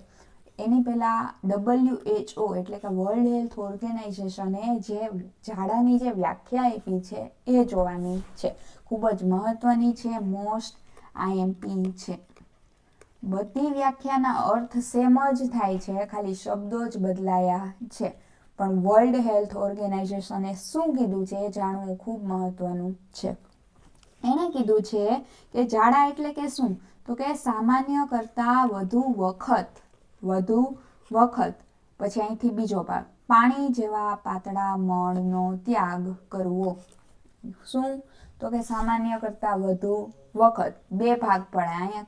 જો સામાન્ય કરતાં વધુ વખત એટલે નોર્મલી જેટલી વાર મળ ત્યાગ કરતા હોય એના કરતાં વધુ વખત 24 કલાકની અંદર પાણી જેવો પાતળો મળ છે એનો ત્યાગ થાય તો એને કહેવાય ઝાડા. વર્લ્ડ હેલ્થ ઓર્ગેનાઇઝેશનની વ્યાખ્યા છે. પછી છે કે જો મળમાં માત્ર પાણી જ હોય અને તેમાં કોઈ ઘન પદાર્થ ન હોય તો એ ગંભીર સ્થિતિ સૂચવે છે. કે ઓનલી ને એન્ડ ઓનલી એમાં પાણી જ હોય, વોટરી જ હોય, ઓનલી લિક્વિડ જ હોય, કોઈ પણ ઘન પદાર્થનો સમાવેશ ન થયો હોય તો એ ગંભીર સ્થિતિ છે અને તાત્કાલિક તમારે પ્રાઇમરી હેલ્થ સેન્ટરે પહોંચવું પડે અથવા તો ORS છે એ પીવું જોઈએ. બરાબર છે, આટલું સમજાઈ ગયું. હવે છે યાદ રાખવા જેવી અમુક IMP વસ્તુ. જો બાળક ફક્ત સ્તનપાન કરતું હોય અને તે વારંવાર નરમ મળ છે એનો ત્યાગ કરતું હોય તો તેને હંમેશા ઝાડા ન કહેવાય. શું કીધું છે? જો બાળક ફક્ત ને ફક્ત સ્તનપાન કરતું હોય અને વારંવાર નરમ છે મળ છે એનો ત્યાગ કરતું હોય અથવા તો લિક્વિડી મળનો ત્યાગ કરતું હોય તો એને હંમેશા ઝાડા ન કહેવાય. કારણ કે એનું કારણ શું છે? તો કે બાળક ફક્ત ને ફક્ત સ્તનપાન કરે છે, કોઈ પણ હેવી ખોરાક લેતું નથી અથવા તો કોઈ પણ ઘન પદાર્થ લેતું નથી એના ખોરાકમાં. તો ઓબ્વિયસલી છે કે ઓનલી ને એન્ડ ઓનલી એના ખોરાકમાં લિક્વિડ જ વસ્તુ સામેલ છે, લિક્વિડ જ એ પીવે છે ઓનલી એના ખોરાક તરીકે, તો એનો મળ પણ લિક્વિડ જ આવવાનો છે. પણ જો કંઈ ઘન પદાર્થ ખાતો હોય, કંઈ ખોરાક લેતો હોય પણ છતાં લિક્વિડી મળ આવે તો એને તમે ઝાડા કહી શકો. પછી છે કે ઝાડામાં મુખ્ય જોખમ છે કોનું છે? નિર્જલીકરણ, જેને આપણે કહેવાય ડિહાઇડ્રેશન. શું કહેતા હતા? ડિહાઇડ્રેશન. મુખ્ય જોખમ કોનું હોય છે? ડિહાઇડ્રેશનનું, એટલે કે ગુજરાતીમાં કહેવાય નિર્જલીકરણ. શરીરમાંથી જે પાણી અને ક્ષારો છે ઓછા થઈ જાય એને કહેવાય ડિહાઇડ્રેશન. શરીરમાંથી પાણી છે એ ઘટતું જવું, કેમ કે બધું શરીરનું પાણી છે, પાણી અને ક્ષારો એ બધા મળમાં મિક્સ થઈને એ ઝાડા દ્વારા શરીરની બહાર નીકળી જાય છે. એટલે શરીરમાં પાણીનું પ્રમાણ શું થઈ જાય છે? ઘટી જાય છે અને શરીરમાં ડિહાઇડ્રેશન થઈ જાય છે. હવે છે એના 2 પ્રકારો મેં આગળ તમને કીધું એવી રીતના. પહેલા છે ક્રોનિક ડાયેરિયા અને બીજા છે એક્યુટ ડાયેરિયા. એમાં ક્રોનિક ડાયેરિયા છે લાંબા ગાળાના ઝાડા છે, એટલે કે લાંબા સમય સુધી ચાલે છે, અને એક્યુટ છે એ ટૂંકા ગાળાના છે. ક્રોનિક જોઈ લે તો કે 14 દિવસ કે તેથી વધુ સમય સુધી જો એ ચાલુ રહે તો એને કહેવાય ક્રોનિક ડાયેરિયા. 14 દિવસ કે તેથી વધુ વખત ચાલુ રહે. અને એક્યુટમાં શું આવે? તો કે અચાનક શરૂ થાય અને થોડા દિવસો સુધી ચાલે, એટલે અચાનક ચાલુ થાય પ્લસ થોડા દિવસમાં મટી પણ જાય, એને કહેવાય એક્યુટ ડાયેરિયા, જે ટૂંકા ગાળાના હોય છે. આમાં શું કરવાનું કીધું છે ક્રોનિક ડાયેરિયામાં? તો કે હોમ રેફરલ કાર્ડ ભરી અને આરોગ્ય કેન્દ્ર પર સારવાર લેવી જોઈએ. તો કે આરોગ્ય કેન્દ્ર ઉપર જે કાર્ડ, હોમ રેફરલ કાર્ડ હોય એ ભરી લેવાનું અને પછી આરોગ્ય કેન્દ્ર પર જ થોડા દિવસો ત્યાં એડમિટ થઈ અને ત્યાં સારવાર લેવાની હોય છે. કારણ કે ઝાડા શું છે? લાંબા ગાળાના છે. પછી એક્યુટ ડાયેરિયામાં શું કરવાનું છે? તો કે તરત જ તમારે ડૉક્ટરનો સંપર્ક કરવાનો અને ORSની સાથે શું? ઝીંકની ગોળી છે એવા પદાર્થોનું પ્રમાણ વધારવું. પ્રવાહી પદાર્થોનું પ્રમાણ વધારવાનું, ORS પીવાનું અને ઝીંકની ગોળી પીવાની. 3 વસ્તુ કીધી છે એક્યુટ ડાયેરિયામાં. ORS અને ઝીંકની ગોળી પ્લસ પ્રવાહી પદાર્થોનું પ્રમાણ વધારવાનું. શા માટે? કારણ કે પ્રવાહી પાણીની શું છે? ઉણપ છે કોનામાં? શરીરની અંદર. એટલે બને એટલું વધારે પાણી પીવું અને પ્રવાહી પીવું. પછી એક્યુટ ડાયેરિયાના 3 કારણો આપેલા છે. મુખ્ય કયા કારણો હોય છે? તો કે ખોરાક સંબંધિત સમસ્યાઓ. પેલું શું છે?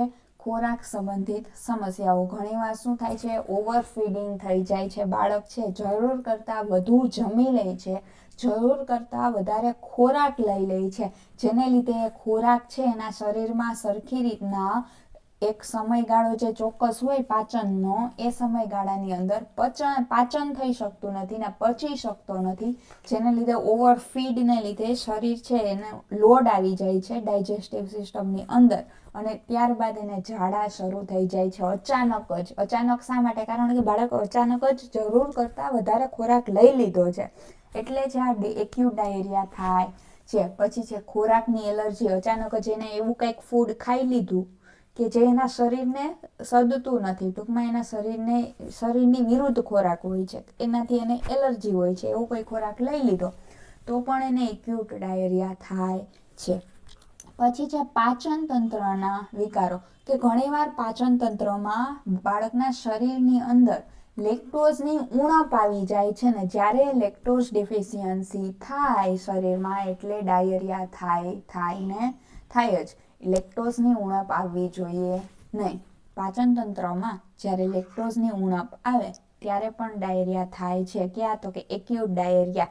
પછી જે જઠરાંત્રિય ચેપ, ઘણીવાર વાયરસના અલગ અલગ પ્રકારના બેક્ટેરિયા દ્વારા છે ચેપ લાગી જાય છે. કેમાં? તો કે જઠરમાં. જઠરનું છે આ જે આકારનું છે એ આપણું જઠર છે.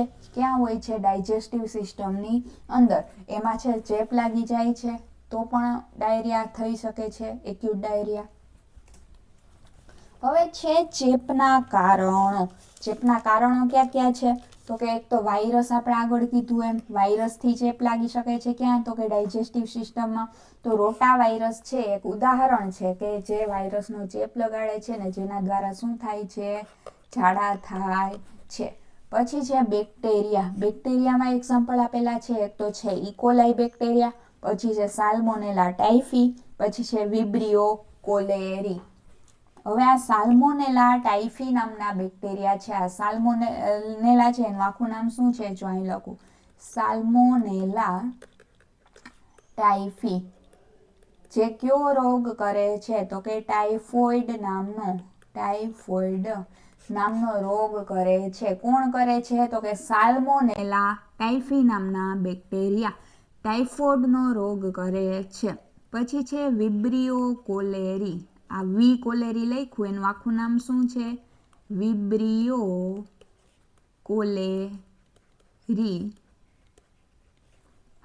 જે કોલેરા નામનો રોગ કરે છે. શું કરે છે? જે કોલેરા નામનો રોગ છે કરે છે.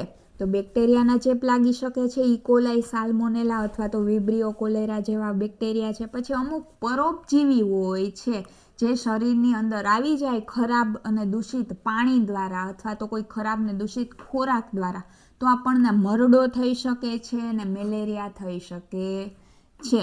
પછી છે ફૂગ છે. ફૂગનું ઘણીવાર ઇન્ફેક્શન લાગે તો બાળકના શરીરમાં પ્રોટીનની શું થાય?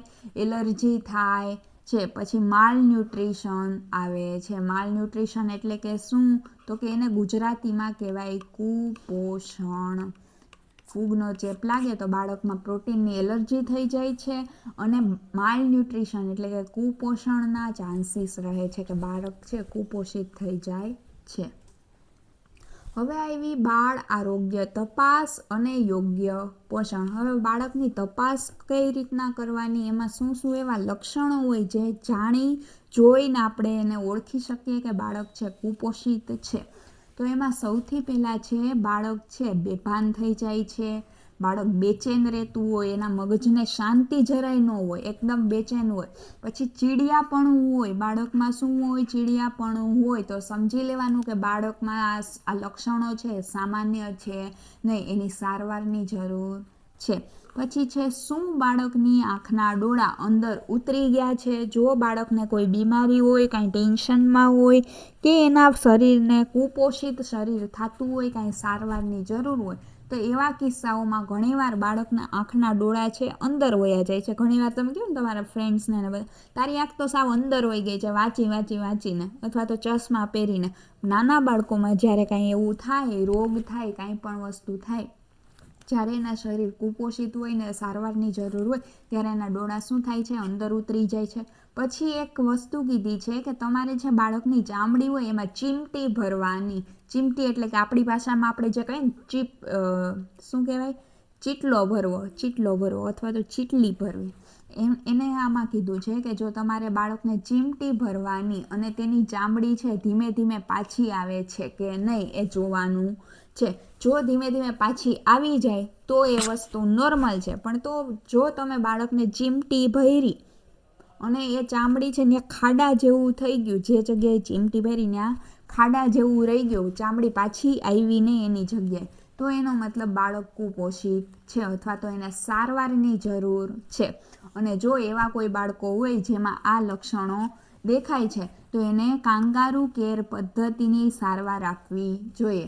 સાવ નાનું બાળક છે એનામાં આવી કોઈ વસ્તુ, આવા લક્ષણો જોવા મળે તો એને કાંગારૂ કેર પદ્ધતિની સારવાર આપવી જોઈએ. અને પ્લસ પ્રાઇમરી હેલ્થ સેન્ટરે તો લઈ જવાનું જ છે, બરાબર છે. બધુંય ઘરે તમારે ડૉક્ટર બની નથી જવાનું, ખુદે આપણે ડૉક્ટર બનવાનું નહીં. જે વસ્તુમાં આપણને ખબર પડતી હોય ત્યાં જ આપણે ખબર રાખવાની, જેમાં ખબર નથી પડતી ત્યાં ડૉક્ટર બનીને કૂદી પડવાનું નથી. ડૉક્ટરની સલાહ લેવાની છે અને ડૉક્ટરને સાંભળવાના છે, જેથી બધાય ખુશ રહે ને બધાય હેલ્ધી રહે, હેપી ને હેલ્ધી, બરાબર છે.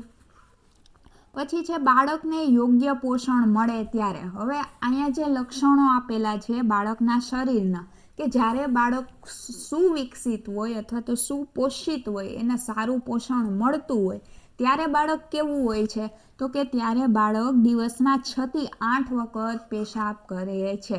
6 થી 8 વખત બાળક શું કરે છે? પેશાબ કરે છે એક દિવસની અંદર. પછી છે ધાવણ, એટલે કે ફીડિંગ, બ્રેસ્ટ ફીડિંગ છે. ધાવણ પછી 2 થી 3 કલાકની શું લે છે? નિંદ્રા લે છે. ધાવણ પછી 2 થી 3 કલાકે સૂઈ જાય છે.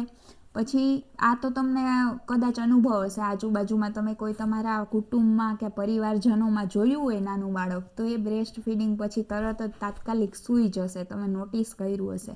તો એ એક સારી નિશાની છે કે બાળક છે પોષણયુક્ત છે, એને યોગ્ય પોષણ મળી રહ્યું છે.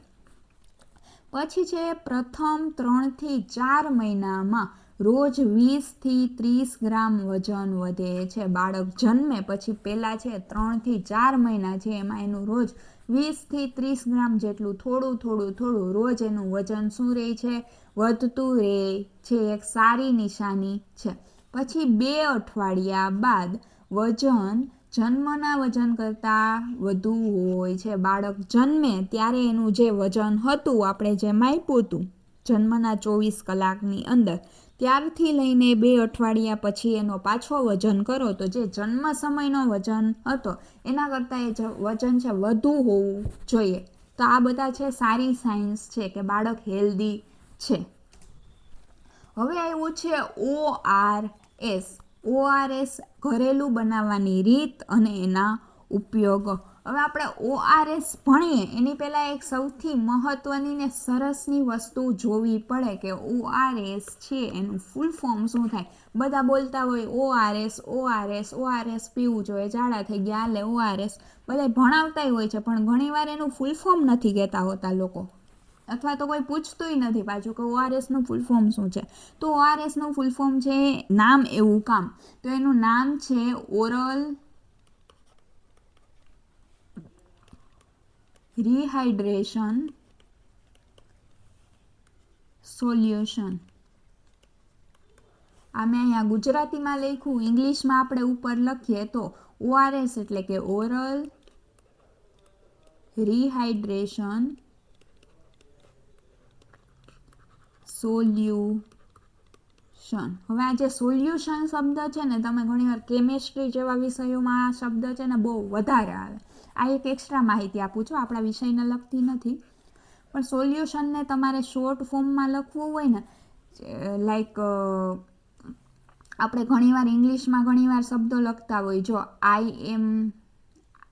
આપણે ઘણીવાર જો ઇટ ઇઝ, કોઈ પણ વાક્યમાં ઇટ ઇઝ આવે તો આપણે એને શોર્ટમાં ઇટ્સ આવી રીતના લખી દઈએ, અથવા તો લખી પણ દઈએ અને બોલી પણ દઈએ, બરાબર છે. આવી રીતના તમે એને શોર્ટ ફોર્મમાં લખી શકો છો. સેમ એવી રીતના જે સોલ્યુશન છે એને તમે શોર્ટ ફોર્મમાં લખવું હોય તો SOL ને ઉપર N, આવી રીતના તમે સોલ્યુશનને છે શોર્ટમાં લખી શકો, અથવા તો SOLU ઉપર N, બરાબર છે. આ તમારું સોલ્યુશન થઈ ગયું. હવે છે ઘરેલું બનાવવાની રીત. હવે ORS છે, પહેલાં તો આ તમને છે ગમે ત્યારે તમારા મોઢા ઉપર ORS આવે ને એટલે એનું ફૂલ ફોર્મ મોઢા ઉપર આવી જ જવું જોઈએ કે ઓરલ રિહાઇડ્રેશન સોલ્યુશન. એનું નામ એવું કામ મેં તમને એમ કીધું. હવે ઓરલ એટલે શું થાય તો કે જે વસ્તુ મોઢા દ્વારા લેવાની હોય એને કહેવાય ઓરલ. જે વસ્તુ મોઢાથી લેવાની હોય એને કહેવાય ઓરલ. રિહાઇડ્રેશન એટલે કે પહેલાં ઝાડા થયા. હવે ઝાડા થયા એટલે શું થયું શરીરમાં તો કે ડિહાઇડ્રેશન થયું ને પાણી દૂર થયું, પાણીની ઉણપ થઈ. હવે પાણી પાછું લાવવાનું છે એટલે એને કહેવાય રિહાઇડ્રેશન. શરીરને પાછું હાઇડ્રેટ કરવાનું છે એને કહેવાય રિહાઇડ્રેશન. પછી છે સોલ્યુશન. કોઈ પણ મિશ્રણ છે એને કહેવાય સોલ્યુશન. વધારે પડતું શું છે આ મિશ્રણ પ્રવાહી મિશ્રણ હોય છે.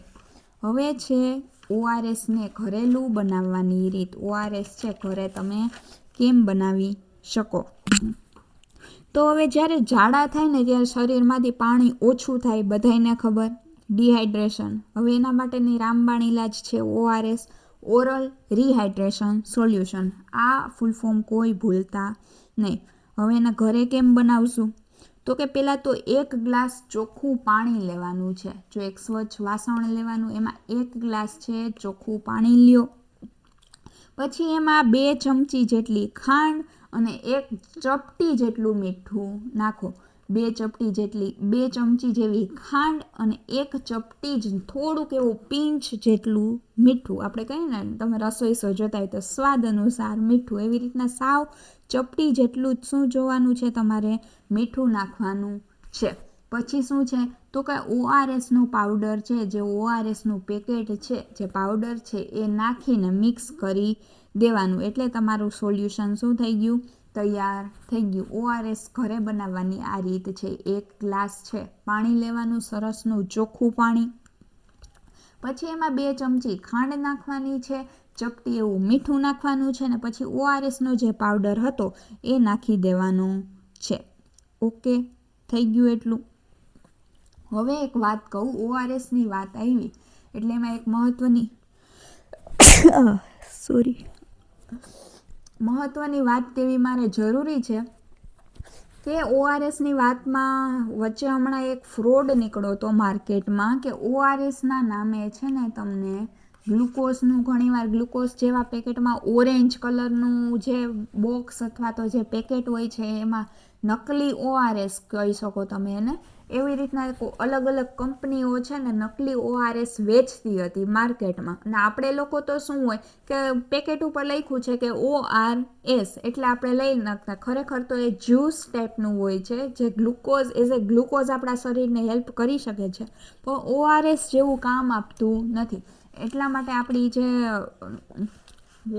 કોર્ટ હતી એણે નિર્ણય લીધો હતો ને એ બધી વસ્તુ બેન કરાવી હતી અને કીધું હતું કે જે ઓરિજિનલ છે ORS છે ઓરિજિનલ એ ગ્રીન કલરનું પેકેટ હોય છે, વ્હાઇટ કલરનું અને ગ્રીન કલરનું પેકેટ હોય છે, વ્હાઇટ અને ગ્રીન.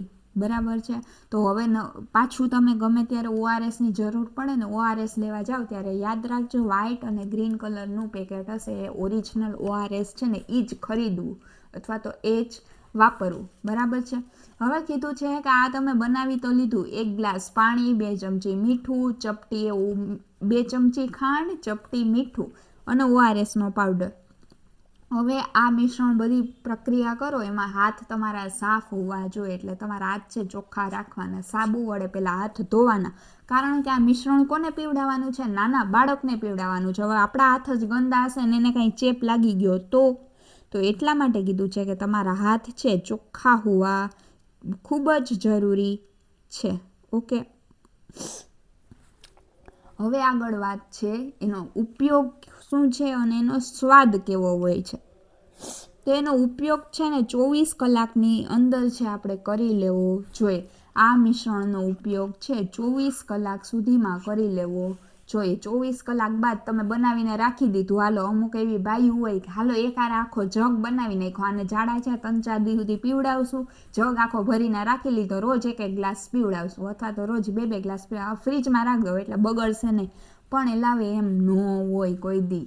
24 કલાક સુધીમાં એને પી જવું જોઈએ. અને જ્યારે ખાસ કરું ને આમ સાચી વાત કહું ને તો સાચી સલાહ આપું, 24 કલાકે નહીં, જ્યારે પીવું હોય ને ત્યારે તાજું બનાવવાનું. અત્યારે પીવું છે તો અત્યારે 1 ગ્લાસ બનાવવાનું, પાછું કલાક પછી પીવું છે તો પાછું બનાવી લેવાનું, 2 કલાકે પીવું છે તો પાછું બનાવી લેવાનું. 24 કલાક સુધી એ શા માટે રાહ જોવી મારા ભાઈ? બરાબર છે. જે વસ્તુ ખાઓ પીઓ તાજી ખાઓ, હેલ્ધી ખાઓ, જેથી તમારું બોડી, તમે જે ખાશો ને એ જ તમારા મગજમાં જશે. તમે જેવું ખાશો ને એવું તમે વિચારશો ને એવું તમે કરશો. આ એક ચોખ્ખી વાત છે. તમે બધા જંક ફૂડ બહુ ખાઓ છો ને બધું બહારનું બહુ ખાઓ છો, આ કરો છો તે કરો છો, પછી તમે જેવી વસ્તુ ખાઓ ને એવું જ તમે કરો, એવું જ તમે બોલો ને એવું જ તમે વિચારો. ગંદુ ખાશો તો ગંદુ બોલશો અને ગંદુ કરશો. હેલ્ધી ખાઓ, green vegetable, fruits, colourful fruits. તમે ગમે ત્યારે જમવા બેસો ને એટલે તમારી પ્લેટ છે ને કલરફુલ લાગવી જોઈએ. ગ્રીન કલર હોય, રેડ કલર હોય, ઓરેન્જ હોય, વ્હાઈટ હોય, યલો હોય. કલરફુલ પ્લેટ હોય ને એનો મતલબ એમાં પ્રોટીન, ફાઈબર, બધી વસ્તુ છે, કાર્બોહાઈડ્રેટ્સ છે, ગુડ ફેટ્સ છે. બરાબર છે. સારી વસ્તુ જમવાની, જેથી આગળ જતાં વાંધો ન આવે. બાકી અત્યારે તો મજા આવશે બધું ખાવાનું, પકોડી ને બધું, આગળ જતાં નડશે. બરાબર છે. હવે છે ORSનો સ્વાદ, એને કીધું છે કે આંસુ જેવો હોય છે. આંસુ જેવો એટલે કેટલો? કોઈ આંસુનો ટેસ્ટ કર્યો છે? કર્યો જ હશે. ઘણીવાર બધા રડતા હોય તો આંસુ છે દળ દળ કરતા મોઠ સુધી પહોંચી જ જાય છે. ઘણીવાર ટેસ્ટ કે આંસુનો સ્વાદ છે ને થોડો ખારાશવાળો હોય છે. તો જે આ ORSનો સ્વાદ છે એ પણ આંસુ જેવો એટલે કે ખારો હોય છે, પણ એમાં આપણે શું નાખીએ છીએ? ખાંડ ભેળવીએ છીએ, એટલે શું થઈ જાય છે? ગળ્યો થઈ જાય છે. એટલે ખારો અને ગળ્યો, ટૂંકમાં લીંબુ શરબત જેવો થોડોક એનો સ્વાદ બની જાય છે. બરાબર છે. અને શરીરમાં પ્રવાહીનું પ્રમાણ છે એવું શું થાય? ORS પીવાથી વધી જાય છે. જે આપણું ડિહાઈડ્રેશન થઈ ગયું હતું એ પાછું રિહાઈડ્રેટ આપણું બોડી થઈ જાય છે. કીધું છે શરીરમાં પ્રવાહીનું પ્રમાણ શું જાળવી રાખવા માટે ORSના દ્રાવણનો ઉપયોગ કરવામાં આવે છે. આ હતું ORS જે આપણે ઘરે બનાવીએ. હવે જે ORS છે પેકેટમાં આવે છે, અથવા તો 1 લીટર આપણે પીવાલાયક પાણી માટે ORSનું જે બનાવવાનું છે તો એનું બંધારણ શું છે? ORS કઈ કઈ વસ્તુનું બનેલું છે? તો એમાં પહેલું છે સોડિયમ ક્લોરાઇડ. હવે અહીંયા 4 વસ્તુ લખી છે. એક છે સોડિયમ ક્લોરાઇડ, એક છે સોડિયમ બાયકાર્બોનેટ, પોટેશિયમ ક્લોરાઇડ અને ગ્લુકોઝ. આ ચારેય વસ્તુના પહેલાં તો હું અહીં તમને અણુસૂત્ર લખી દઉં છું. આ પહેલું છે, આ પહેલું આપણે નંબર આપી દઈએ. પહેલું, આ બીજું, આ ત્રીજું, ના ચોથું. ના અહીંયા હું લખું છું નંબર આપીને. પહેલું છે NaCl એટલે કે કહેવાય સોડિયમ ક્લોરાઇડ. આ સોડિયમ ક્લોરાઇડ બીજું કાંઈ નથી. તમે ઘરમાં રોજ શાક દાળમાં જે મીઠું નાખો છો ને વ્હાઈટ કલરનું, એ જ છે આપણું સોડિયમ ક્લોરાઇડ. એને કહેવાય NaCl. પછી છે સોડિયમ બાયકાર્બોનેટ એટલે કે NaHCO3. પછી છે પોટેશિયમ ક્લોરાઇડ, ત્રીજું KCl. પછી છે ચોથું ગ્લુકોઝ C6H12O6. આ છે ચારેયના આણ્વીય સૂત્ર. શું છે? આને શું કહેવાય? આણ્વીય સૂત્ર. આ સૂત્રો યાદ રાખજો અથવા તો નોટ્સમાં લખી લેજો. એક્ઝામ માટે ઉપયોગી છે. IMP છે. ઘણીવાર તમને ORSનું બંધારણ પૂછી લઈને ઓપ્શનમાં આ ગુજરાતી નામની આપ્યા જ ન હોય. વિચાર કરો, ઓપ્શનમાં આ આપી દીધું હોય તો, અને તમે કોઈ દી શીખા જ ન હોય તો શું કરવાનું? તમને ખબર પડશે કે આ NaHCO3 છે એ શું છે? સોડિયમ બાયકાર્બોનેટ કહેવાય એને. એટલા માટે આ વસ્તુ યાદ રાખવી જરૂરી છે. અને સોડિયમ બાયકાર્બોનેટના તો 3 નામ છે. એક સોડિયમ બાયકાર્બોનેટ તો છે જ, ખાવાનો સોડાઈ કહેવાય ને એને બેકિંગ સોડાઈ કહેવાય. લ્યો, તો આ બધું યાદ રાખવું પડશે ને. બાકી ઠન ગોપાલ, ABCD, જય માતાજી. બરાબર ને? પેલું છે સોડિયમ ક્લોરાઇડ એટલે કે ખાવાનું મીઠું આપણા ઘરમાં જે વાપરીએ એનું પ્રમાણ કેટલું હોય છે? તો કે 2.6 ગ્રામ જેટલું NaCl હોય છે. કેટલું હોય છે?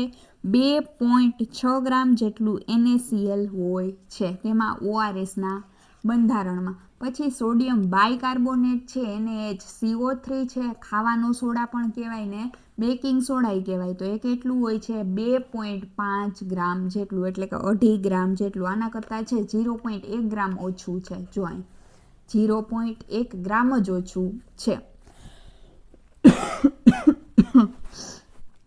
સોરી. પછી છે સોડિયમ બાયકાર્બોનેટ જોઈ લીધું 2.5 ગ્રામ જેટલું છે.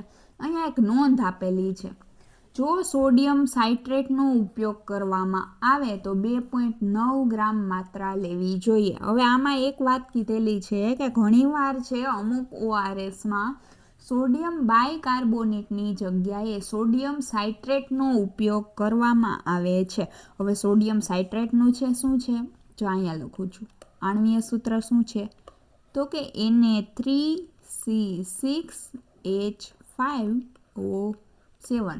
આ છે સોડિયમ સાઇટ્રેટનું આણ્વીય સૂત્ર Na3C6H5 ને O7. ઘણીવાર સોડિયમ બાયકાર્બોનેટ વપરાય ને ક્યારેક ક્યારેક સોડિયમ સાઇટ્રેટ વપરાય છે. બંને વસ્તુ તમે વાપરી શકો. જો બંને વસ્તુમાં છે તત્વો છે ને સેમ જ છે. જો અહીંયા સોડિયમ છે તો અહીંયા સોડિયમ છે, અહીંયા હાઇડ્રોજન છે, અહીંયા પણ હાઇડ્રોજન છે, અહીંયા કાર્બન છે, અહીંયા પણ કાર્બન છે, અહીંયા ઓક્સિજન છે તો અહીંયા પણ ઓક્સિજન છે. બરાબર છે. તત્વો બેયના સેમ જ છે, ખાલી તત્વોનું પ્રમાણ અલગ અલગ છે. જો તત્વો આમાં જો એક જ સોડિયમ છે, એની સામે અહીંયા 3 સોડિયમ છે, પ્રમાણ વધી ગયું. તો એવી રીતના પ્રમાણ અલગ અલગ છે તત્વોના, તો પછી એના ગ્રામમાં પણ ફેર આવશે ને. તો એટલે કીધું છે કે સોડિયમ બાયકાર્બોનેટ હોય ને તો એને 2.5 ગ્રામ વાપરવાનું. 1 લીટર પાણીમાં જે ORS નાખવાનું હોય ને એટલીની વાત થાય છે. 1 લીટર માટે જેટલું ORS જોઈએ ને એમાં 2.5 ગ્રામ જેટલું સોડિયમ બાયકાર્બોનેટ, અને સોડિયમ સાઇટ્રેટ હોય તો 2.9 ગ્રામ જેટલું. હવે જાજી વાતોના વડા કરવા કરતાં આપણે થોડુંક વધારે આગળ વધીએ સ્પીડમાં, જેથી આપણો લેક્ચર પૂરો થઈ શકે. પોટેશિયમ ક્લોરાઇડ છે KCl જે 1.5 ગ્રામ જેટલું વાપરવામાં આવે છે, અને ગ્લુકોઝ છે 13.5 ગ્રામ જેટલું વાપરવામાં આવે છે. આ આંકડા તમારે યાદ જ રાખવા પડશે અથવા તો ગોખવા પડશે. આનું બીજું કાંઈ વસ્તુ છે નહીં, તમારે ગોખી જ લેવી પડશે. આ બે તો યાદ જ રહી જાય, લાઇનમાં જ યાદ રાખજો, સોડિયમ ક્લોરાઇડ ને સોડિયમ બાયકાર્બોનેટ, એટલે ભૂલાય જ નહીં કે 2.6 ને 2.5, 2.6 ને 2.5. હવે 2.5 થી થોડુંક મોટું 2.9 જો સોડિયમ સાઇટ્રેટ હોય તો. હવે અહીંયા 1.5 છે, 1.5, અહીંયા 13.5 લઈ લીધું. આ બેની વચ્ચે એક તગડો નાખી દીધો, આ બેની વચ્ચે અહીં તગડો ઉમેરી દીધો ગ્લુકોઝમાં. બરાબર છે.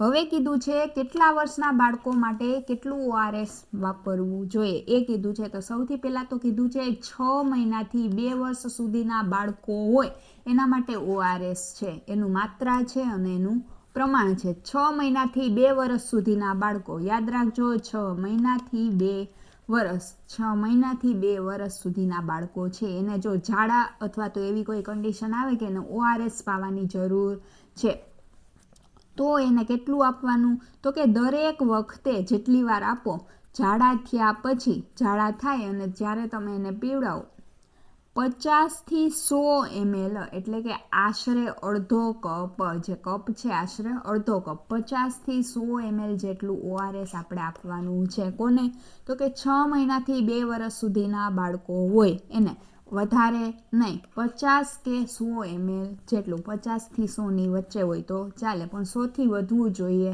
નહીં, અને 50 થી નીચે નહીં આપવાનું, બાકી કાંઈ અસર થશે નહીં. આમાં કીધું છે એમ 50 થી 100 ml એટલે કે અડધા કપ જેટલું. પછી છે આખા દિવસનું પ્રમાણ કેટલું, તો કે 24 કલાકમાં કેટલી વાર અથવા તો કેટલું આપવાનું ટોટલ. આ તો એક વખતનું માપ છે કે 50 થી 100, તો 24 કલાકમાં લગભગ ટોટલ 500 ml થી 1 લીટર જેટલું ORS પાણી પીવડાવી શકાય. હવે આ યાદ રાખવું બહુ સહેલું છે કે અહીંયા 50 ml થી 100 કીધું, અહીંયા એક મીંડું લઈ લ્યો, વધારી દો. અહીં 50 ml કીધું હતું, અહીંયા એક મીંડું ઉમેરીને 500 ml કરી દીધું. અહીં 100 ml કીધું હતું, અહીં એક મીંડું ઉમેરી દીધું ને 1000 ml એટલે કે 1 લીટર કરી નાખ્યું. બરાબર છે. આરે યાદ રહી ગયું. 6 મહિનાથી 2 વર્ષ સુધીના બાળકો માટે 50 થી 100, બેમાં એક મીંડા નાખી દો નીચે એટલે આખા દિવસનું આવી જાય 24 કલાકનું. ઓકે. હવે છે 2 વર્ષથી 5 વર્ષ સુધીના બાળકો છે એના માટે ORS. તો માત્રા કેટલી છે, એટલે કે એક વખત આપો, દરેક વખતે જેટલી વાર આપો એમાં એક વખતમાં કેટલી માત્રા, તો કે ઝાડા થયા પછી 100 થી 200 ml. કેટલું, 100 થી 200 ml જેટલું ORS આપવાનું છે. એટલે આશરે આખો એક કપ થાય. ઓલામાં અડધો કપ હતો, આમાં આખો, એમાં 50 થી 100 હતું, આમાં એનું ડબલ કરી નાખ્યું, 100 થી 200 છે। પછી આખા દિવસનું પ્રમાણ કેટલું છે? આખા દિવસમાં કેટલું? 24 કલાકમાં।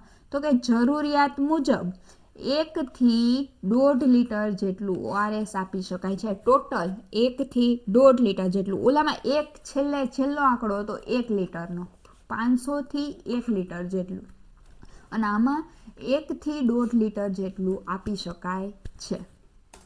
ટોટલ કીધું છે। હવે શું કીધું છે? તો કે ઝીંકની ગોળી અને ORS, ઝીંક ટેબ્લેટ અને ORS સાથે ક્યારે આપી શકાય અને ક્યારે ન આપી શકાય? જો 14 દિવસ સુધી ડિહાઇડ્રેશનની સારવાર માટે, એવું કીધું છે।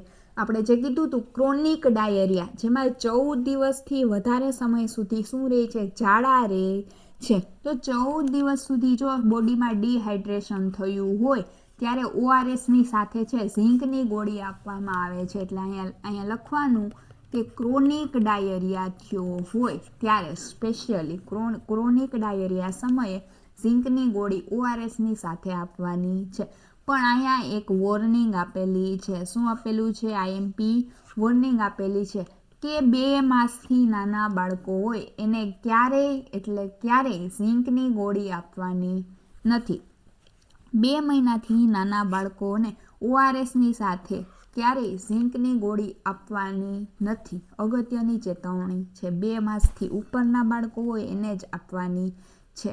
ઓકે, અને હું તો કહું કે 1 વર્ષ સુધીનું બાળક હોય ને એને ઝીંકની ગોળી આપવી જ નહીં, કારણ કે એ સરખું ખાતા ન શીખવું હોય। એને જો તમારે આપવી હોય તો પહેલાં તમારે ડૉક્ટરની સલાહ લેવી પડે। ડૉક્ટર કહે તો જ તમારે આપવાનું। હવે છે કિટ્સની વાત કરેલી છે કે આરોગ્ય કેન્દ્રો પરથી જે કિટ્સ મળે છે એ કિટ્સ શેની છે? શું કિટ્સ હોય છે માતા અને બાળક માટે ને કેવી હોય છે એ કીધું છે। તો એમાં સૌથી પહેલાં વાત કરીએ, અહીંયા આરોગ્ય કેન્દ્રના નામ આપેલા છે। એક સબ સેન્ટર છે, એક પ્રાઇમરી હેલ્થ સેન્ટર છે, પ્રાથમિક આરોગ્ય કેન્દ્ર, ને બીજું છે કોમ્યુનિટી હેલ્થ સેન્ટર। એમાં સબ સેન્ટર છે એમાં સૌથી પહેલાં કીટ નંબર A આપવામાં આવે છે, પહેલી કીટ નંબર। હવે પહેલી કીટમાં શું હોય છે? ORS અને ફોલિક એસિડની ગોળી। શું હોય છે? ORS અને ફોલિક એસિડની ગોળી। એટલે કે ગર્ભાવસ્થાના પ્રથમ 3 મહિના છે, એ દરમિયાન આ કીટ આપવામાં આવે છે। ગર્ભાવસ્થાના પહેલા 3 મહિના છે ત્યારે આ કીટનો ઉપયોગ થાય છે। દિવસમાં 1 વાર છે ફોલિક એસિડની ગોળી લેવાની હોય છે, અને ORS જો જરૂર પડે તો સગર્ભાવસ્થામાં માતાને છે ઝાડા જેવી સમસ્યા થાય તો એને ORS છે પીવાનું હોય છે। પછી છે પ્રાથમિક આરોગ્ય કેન્દ્ર। શું છે? PHC, પ્રાથમિક આરોગ્ય કેન્દ્ર। ત્યાં કીટ નંબર B અને C બંને આપવામાં આવે છે। હવે કીટ નંબર B અને C છે ને એમાં તમે યાદ રાખો, કીટ નંબર B અને C યાદ રાખો। B એટલે કે બિગ, C એટલે કે કેર। બિગ કેર એટલે કે મોટી સંભાળ, મોટા લાંબા સમય સુધી જો કેર કરવાની છે, કોની? તો કે માતાની લાંબા સમય સુધી કેર કરવાની છે। કેટલો સમય? તો કે ચોથા મહિનાથી, આ પહેલા 3 માસ, પહેલા 1 થી 3 મહિના તો અહીં વયા ગયા, હવે ચોથાથી વાત કરવાની છે। ચોથા મહિનાથી ડિલિવરીના સમય સુધી, એટલે કે જ્યાં સુધી ડિલિવરી ન થાય ત્યાં સુધી આ કીટના ઉપયોગ થશે। કોનો? બીનો। ચોથા મહિનાથી ડિલિવરીના સમય સુધી આ કીટનો ઉપયોગ થશે, બીનો અને પ્લસ સીનો, બેયનો। કીટ બીમાં શું આવેલું હોય છે? તો કે પહેલાં તો PCM આવેલું હોય છે। PCM એટલે કે પેરાસિટામોલ। પેરાસિટામોલ છે એ શું છે? ઘણીવાર સગર્ભાને કંઈ દુખાવો થાય છે તો એ દુખાવો અટકાવવા માટે PCMની ગોળી લઈ શકે છે। પછી બીટાડીન છે, એટલે કે પાટાપિંડી કાંઈ કરી હોય, ઘણીવાર કાંઈ લાગ્યું હોય, કાંઈ પણ થયું હોય તો બીટાડીનની ગોળી છે આપવામાં, બીટાડીન છે, ગોળી નહીં, એની જે ઓઇન્ટમેન્ટ જેવું હોય છે એ બીટાડીન આપવામાં આવે છે। અને એની સાથે સાથે આ કોટન છે, કોટન સ્કેલ એટલે કે રૂ છે, કોટનનું રૂ હોય છે હોસ્પિટલમાં છે એ પણ આપવામાં આવે છે। પછી આયર્નની ગોળી આપવામાં આવે છે, કારણ કે જો માતામાં હિમોગ્લોબિન છે જો 10%થી વધુ હોય તો રોજ 1 આયર્નની ગોળી લેવાની, અને જો 7 થી 10% એટલે 10%થી ઓછું લોહી હોય તો 2 ગોળી લેવાની છે. માતામાં હિમોગ્લોબિન 10%થી વધુ હોય તો રોજની 1 ગોળી ક્યાં 100 દિવસ સુધી, અને હિમોગ્લોબિન 10%થી ઓછું હોય તો રોજની 2 ગોળી. અને આલ્બેન્ડાઝોલ પણ આપવામાં આવે છે. આલ્બેન્ડાઝોલનો ઉપયોગ તમને ખબર છે, જે પેટમાં જે કૃમિ થાય છે અથવા તો બાળકને પણ કૃમિ ન થાય એના માટે આલ્બેન્ડાઝોલ વાપરવામાં આવે છે, જે બધાયને ખબર છે, આપણે ભણી ગયા હતા. પછી છે કીટ નંબર સી. હવે સી ઉપરથી યાદ રાખો કેલ્શિયમ. કીટ નંબર સીમાં શું હોય છે? કેલ્શિયમ. અને બીજી છે ડિલેવરી કીટ. ડિલેવરી સમયે છે જે જ્યારે માતાની ડિલેવરી કરવામાં આવે ત્યારે જે સાધનોનો ઉપયોગ થાય છે, હોસ્પિટલની ડિલેવરીમાં જે પણ સાધનોનો ઉપયોગ થાય છે એ ડિલેવરી કીટની અંદર હોય છે. બરાબર છે. પછી કેલ્શિયમની ગોળી તો ખબર જ છે, માતાના હાડકાં મજબૂત કરવા માટે કેલ્શિયમની ગોળી આપવામાં આવે છે. ચોથા મહિનાથી દિવસ દરમિયાન કેલ્શિયમની ગોળી લેવાની છે. એટલે ચોથા મહિનાથી ગમે ત્યારે કેલ્શિયમની ગોળી છે માતાને લેવાની છે ડિલેવરી સુધી. આ બંને કીટ છે, કીટ નંબર બી અને સી, બે છે ચોથા મહિનાથી ડિલેવરી સુધી છે યુઝ કરવાની છે. બરાબર છે, સમજાઈ ગયું. હવે છે community health centre. Kit number ઈ થી કીટ નંબર પી. હવે કીટ નંબર ઈ થી પી એ બેનો ઉપયોગ શું છે એ જોવાનું છે. તો એમાં સૌથી પહેલાં તો એમાં કીટમાં શું હોય છે? તો કે આલ્બેન્ડાઝોલ હોય છે એવું કીધું છે. કીટ નંબર ઈ થી પીમાં શું હોય છે? આલ્બેન્ડાઝોલ હોય છે. હવે આ કીટ નંબર ઈ થી પી છે ને એ એક એડવાન્સ કીટ છે. એ સબ સેન્ટર અને પ્રાથમિક આરોગ્ય કેન્દ્ર છે એમાંથી જે કીટો મળે ને એના કરતાં પણ વધારે શું છે? એડવાન્સ કીટ છે. માતા અને બાળકનો જે જીવનો જોખમ હોય ને એને દૂર કરવા માટે જે સાધનોની અથવા તો જે દવાઓની જરૂર પડે ને એ છે આ કીટ નંબર ઈ થી પીની અંદર છે, રાખેલી હોય છે. બરાબર છે. હવે કીટ નંબર ઈ થી પી છે એમાં પણ ડિલેવરી કીટનો સમાવેશ થાય છે. અહીંયા યાદ રાખજો, ડિલેવરી કીટ છે, પણ આમાં એક્સ્ટ્રા ઓર્ડિનરી ડિલેવરી કીટ આપવામાં આવે છે ઈ થી પીની અંદર. જે બાળકના અને માતાની પ્રસૂતિ થાય ત્યારે અમુક એવી કાંઈ ક્રિટિકલ કન્ડિશન આવે કે માતાને કે બાળકના જીવને જોખમ હોય ત્યારે અમુક વસ્તુની જરૂર પડે એ કીટ ઈ થી પીમાં આપવાની હોય છે અથવા તો રહેલી હોય છે. બરાબર છે. પછી અમુક કીટ હોય ને નોર્મલ ડિલિવરીના સાધનો છે ને અમુક એવી કીટ હોય ઈ થી પીની અંદર. આ જે કીટ ઈ થી પી છે એમાં નોર્મલ ડિલિવરી વખતે અમુક સાધનોની જરૂર પડે ને એવા સાધનો આપેલા હોય છે. મેં તમને કીધું ને ડિલિવરી કીટ હોય છે એડવાન્સ લેવલની. એમાં નોર્મલ ડિલિવરી માટેના સાધનો હોય છે. પછી ઘણીવાર જટિલ ડિલિવરી હોય છે, જેમ કે વેક્યુમ ડિલિવરી, જટિલ ડિલિવરી થાય છે એના અમુક સાધનોની જરૂર હોય છે, એ પણ આ કીટ ઈ થી પીની અંદર હોય છે. પછી નવજાત શિશુ છે, ઘણીવાર આપણે કીધું હતું કે જન્મે ત્યારે જન્મતાની સાથે જે રડતું નથી, એના ફેફસા ખુલતા નથી, તો તેને તાત્કાલિક જે સારવાર આપવાની છે, આપણે કીધું હતું મોઢા ઉપર કોથળી રાખીને અને એવી રીતના પ્લાસ્ટિક બેગ રાખીને એને શ્વાસ લેવડાવવાની કોશિશ કરવાની, એના ફેફસા ખોલાવડાવવાના અથવા તો એને રડાવવાનું, તો એ માટેની જે કીટ હોય છે એ પણ આ કીટ ઈ થી પીની અંદર હોય છે. અને આઈયુડી આપણે ભણ્યા હતા, કોપર ટી ઇન્ટ્રાયુટ્રીન ડિવાઇસ, આઈયુડીના જે સાધનો છે એ પણ આ કીટ ઈ થી પીની અંદર રાખવામાં આવે છે. આપણે કોપર ટીની અંદર ભણ્યા હતા ને કે ઘણીવાર છે સગર્ભાવસ્થા દરમિયાન જો રાખવામાં આવે તો 24 કલાકની અંદર, અથવા તો જો 24 કલાકની અંદર શક્ય ન હોય તો 7મા દિવસે એટલે કે 1 અઠવાડિયા પછી તમે એને કોપર ટી છે માતાના શરીરની અંદર રાખી શકો છો. બરાબર છે.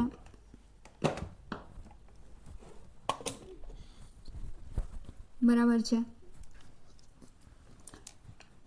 હવે આપણે જોઈએ આગળ. કીટ જોઈ લીધી. હવે ડેમોગ્રાફિક અમુક ડેટા આપેલા છે. એમાં છે સૌથી પહેલાં ડેમોગ્રાફિક ડેટા અને સરેરાશ રેશિયો આપેલા છે, ખૂબ અગત્યના છે. સરેરાશ રેશિયો આમાં જેટલું પણ વસ્તુ આપેલી છે ને બધી શું છે તો કે 1000ની વસ્તીને લઈને ગણતરી કરેલી છે. 1000ની વસ્તીને લઈને ગણતરી કરેલી છે.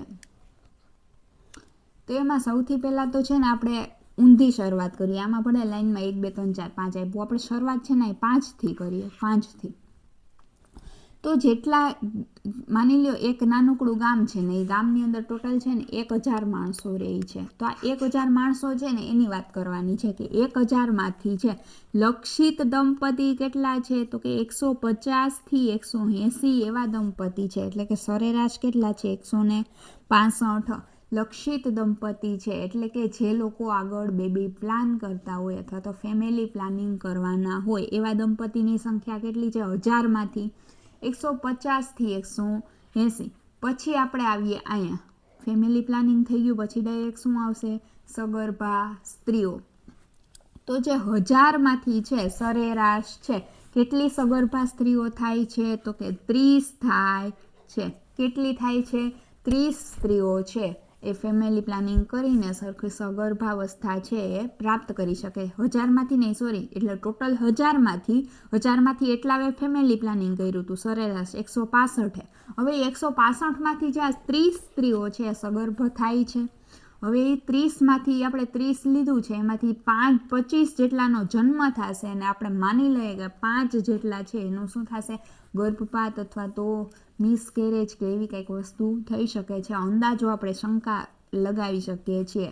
એટલા માટે અહીં 30 લીધું છે એમાંથી 25નો જન્મ થશે ને 5 શું થશે ગર્ભપાત થશે. હવે આ સગર્ભા સ્ત્રીઓ 30 થઈ ગઈ એમાંથી હવે જન્મ થશે કેટલાનો થશે અહીંયા કીધું છે જન્મ 25નો થશે. તો એટલા માટે અહીંયા જન્મ દર કેટલો છે 25 જન્મ છે. 1000માંથી કેટલો દર 1000ની વસ્તીએ કીધું ને જન્મ દર કેટલો છે 25 છે.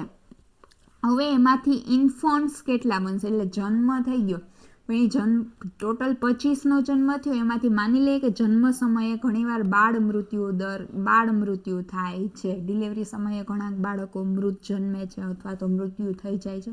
તો 25માંથી માની લઈએ કે 2નું મૃત્યુ થયું છે તો 25માંથી કેટલા વધશે 23. એટલે શિશુ ઇન્ફન્ટ્સ કેટલા બનશે એમાંથી 23 બનશે. અને પછી છે 5 વર્ષ સુધીના બાળકો કેટલા હશે તો કે 110 હશે. 1000માંથી સરેરાશ 110 જેટલા શું હશે 5 વર્ષ સુધીના બાળકો હશે. સમજાઈ ગયું? એકવાર પાછું સમજી લઈએ. પેલા છે લક્ષિત દંપતી એટલે કે જે ફેમિલી પ્લાનિંગ કરતા હોય એલિજિબલ કપલ્સ છે ફેમિલી પ્લાનિંગ કરી શકે એવા મેરિડ કપલ મેરિડ કે અનમેરિડ આમાં એવું કંઈ નથી બધાને ગણતરી કરવાની હોય છે. એવા દંપતી કેટલા છે તો કે 1000માંથી સરેરાશ 165 જેટલા એવા દંપતી છે 150થી 180 એટલે સરેરાશ 165. હવે એટલામાંથી 165માંથી સગર્ભા કેટલી થઈ તો કે 30 સ્ત્રીઓ છે શું થઈ છે સગર્ભા થઈ છે.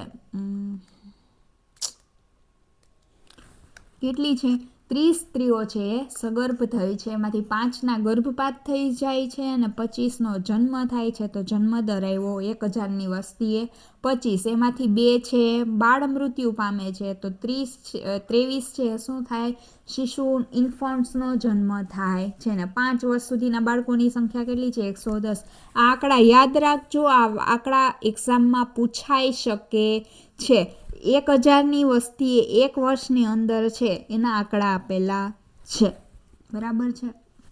હવે છે છેલ્લું કે એઝ MPHW ને FHW અને તબીબી અધિકારીની અગત્યની કામગીરી તમારે શું કામગીરી કરવાની છે એ આમાં કીધેલું છે. તમારે એઝ MPHW શું કરવાનું છે શું કામગીરી કરવાની છે. બરાબર છે. એમાં સૌથી પહેલાં FHWનું કીધેલું છે ફિમેલ હેલ્થ વર્કરે કોટ્રાઇમોક્સાઝોલ શું કીધું છે કોટ્રાઇમોક્સાઝોલ નામની ગોળી પૂરી પાડવાની છે. હવે ગોળીનું નામ તમે પહેલી વાર સાંભળ્યું છે. આ ગોળી શું છે ભાઈ તો કે આ એક એન્ટીબાયોટિક છે. આ ગોળી શું છે કોટ્રાઇમોક્સાઝોલ યાદ રાખજો એન્ટીબાયોટિક ગોળી છે. એન્ટીબાયોટિક એટલે શું થાય છે તો કે જે બેક્ટેરિયાને અગેન્સ્ટ હોય એને એન્ટીબાયોટિક કહેવાય. જ્યારે શરીરમાં કોઈ બેક્ટેરિયા છે એનો ચેપ લાગે, આપણે આગળ જોયું હતું ને કે ઇકોલાઈ છે, સાલ્મોનેલા છે, કોલેરા છે, પાચનતંત્રમાં છે, ઝાડા સમયે છે પાચનતંત્રમાં આવા બેક્ટેરિયાનો ચેપ લાગે છે તો અને ગંભીર ઝાડા કે મરડો થઈ જાય છે તો ત્યારે આ ગોળી છે કોટ્રામોક્સાઝોલ એના દ્વારા છે શરીરમાંથી બેક્ટેરિયાનો ચેપ દૂર થાય છે. પછી ઘણીવાર શ્વસન તંત્રના રોગો થઈ જાય છે, ન્યુમોનિયા જેવા. તો એ પણ શું છે, એક બેક્ટેરિયા છે એનો ચેપ જ છે. તો એવી કન્ડિશનમાં જો બાળકને જ્યારે ન્યુમોનિયા થાય, ખાંસી શરદી થાય તો ત્યારે પણ આ ગોળી છે એનાથી રાહત મળે છે અને બેક્ટેરિયાનો છે ચેપ છે એ દૂર કરે છે. એટલે બાળકો માટે છે ટૂંકમાં રક્ષણાત્મક કવચ તરીકે આ છે, આ ગોળી છે કોટ્રામોક્સાઝોલ એ કામ કરે છે. બરાબર છે.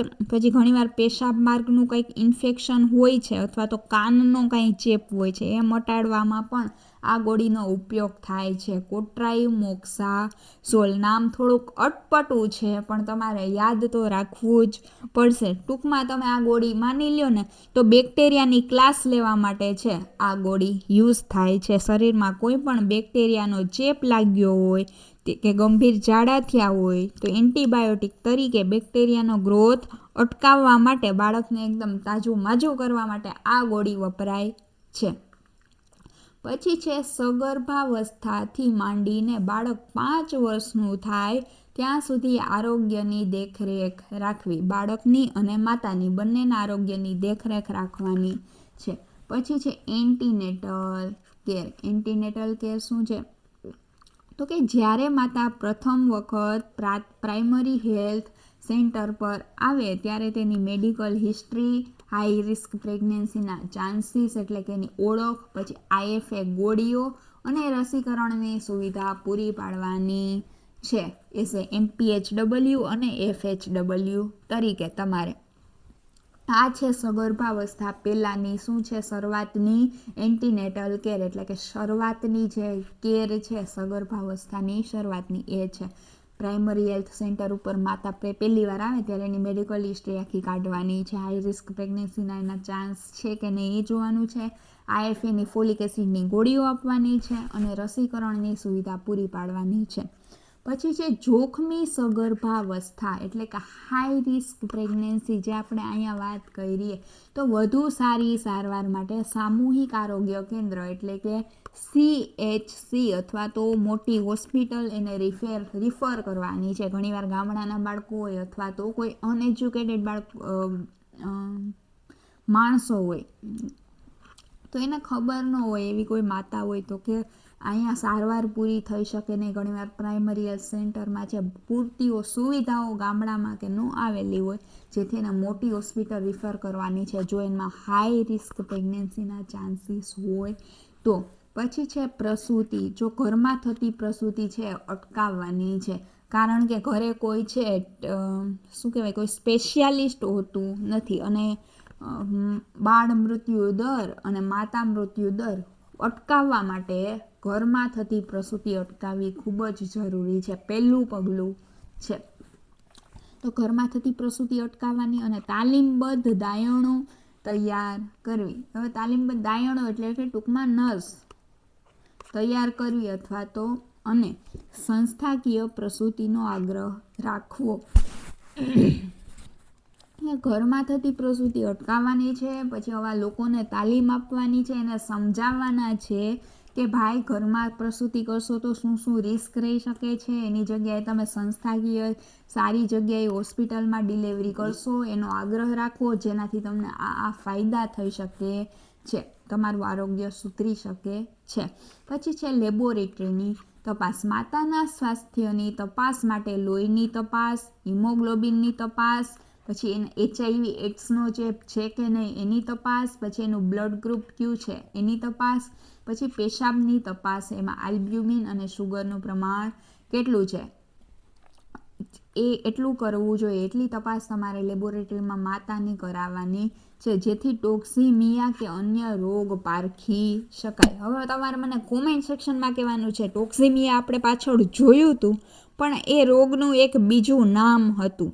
ટોક્સિમિયાનું એક બીજું નામ હતું. એક જ રોગના બે નામ હતા, એક તો છે ટોક્સિમિયા અને એક છે બીજું. એ તમારે મને કોમેન્ટ સેક્શનમાં જણાવવાનું છે.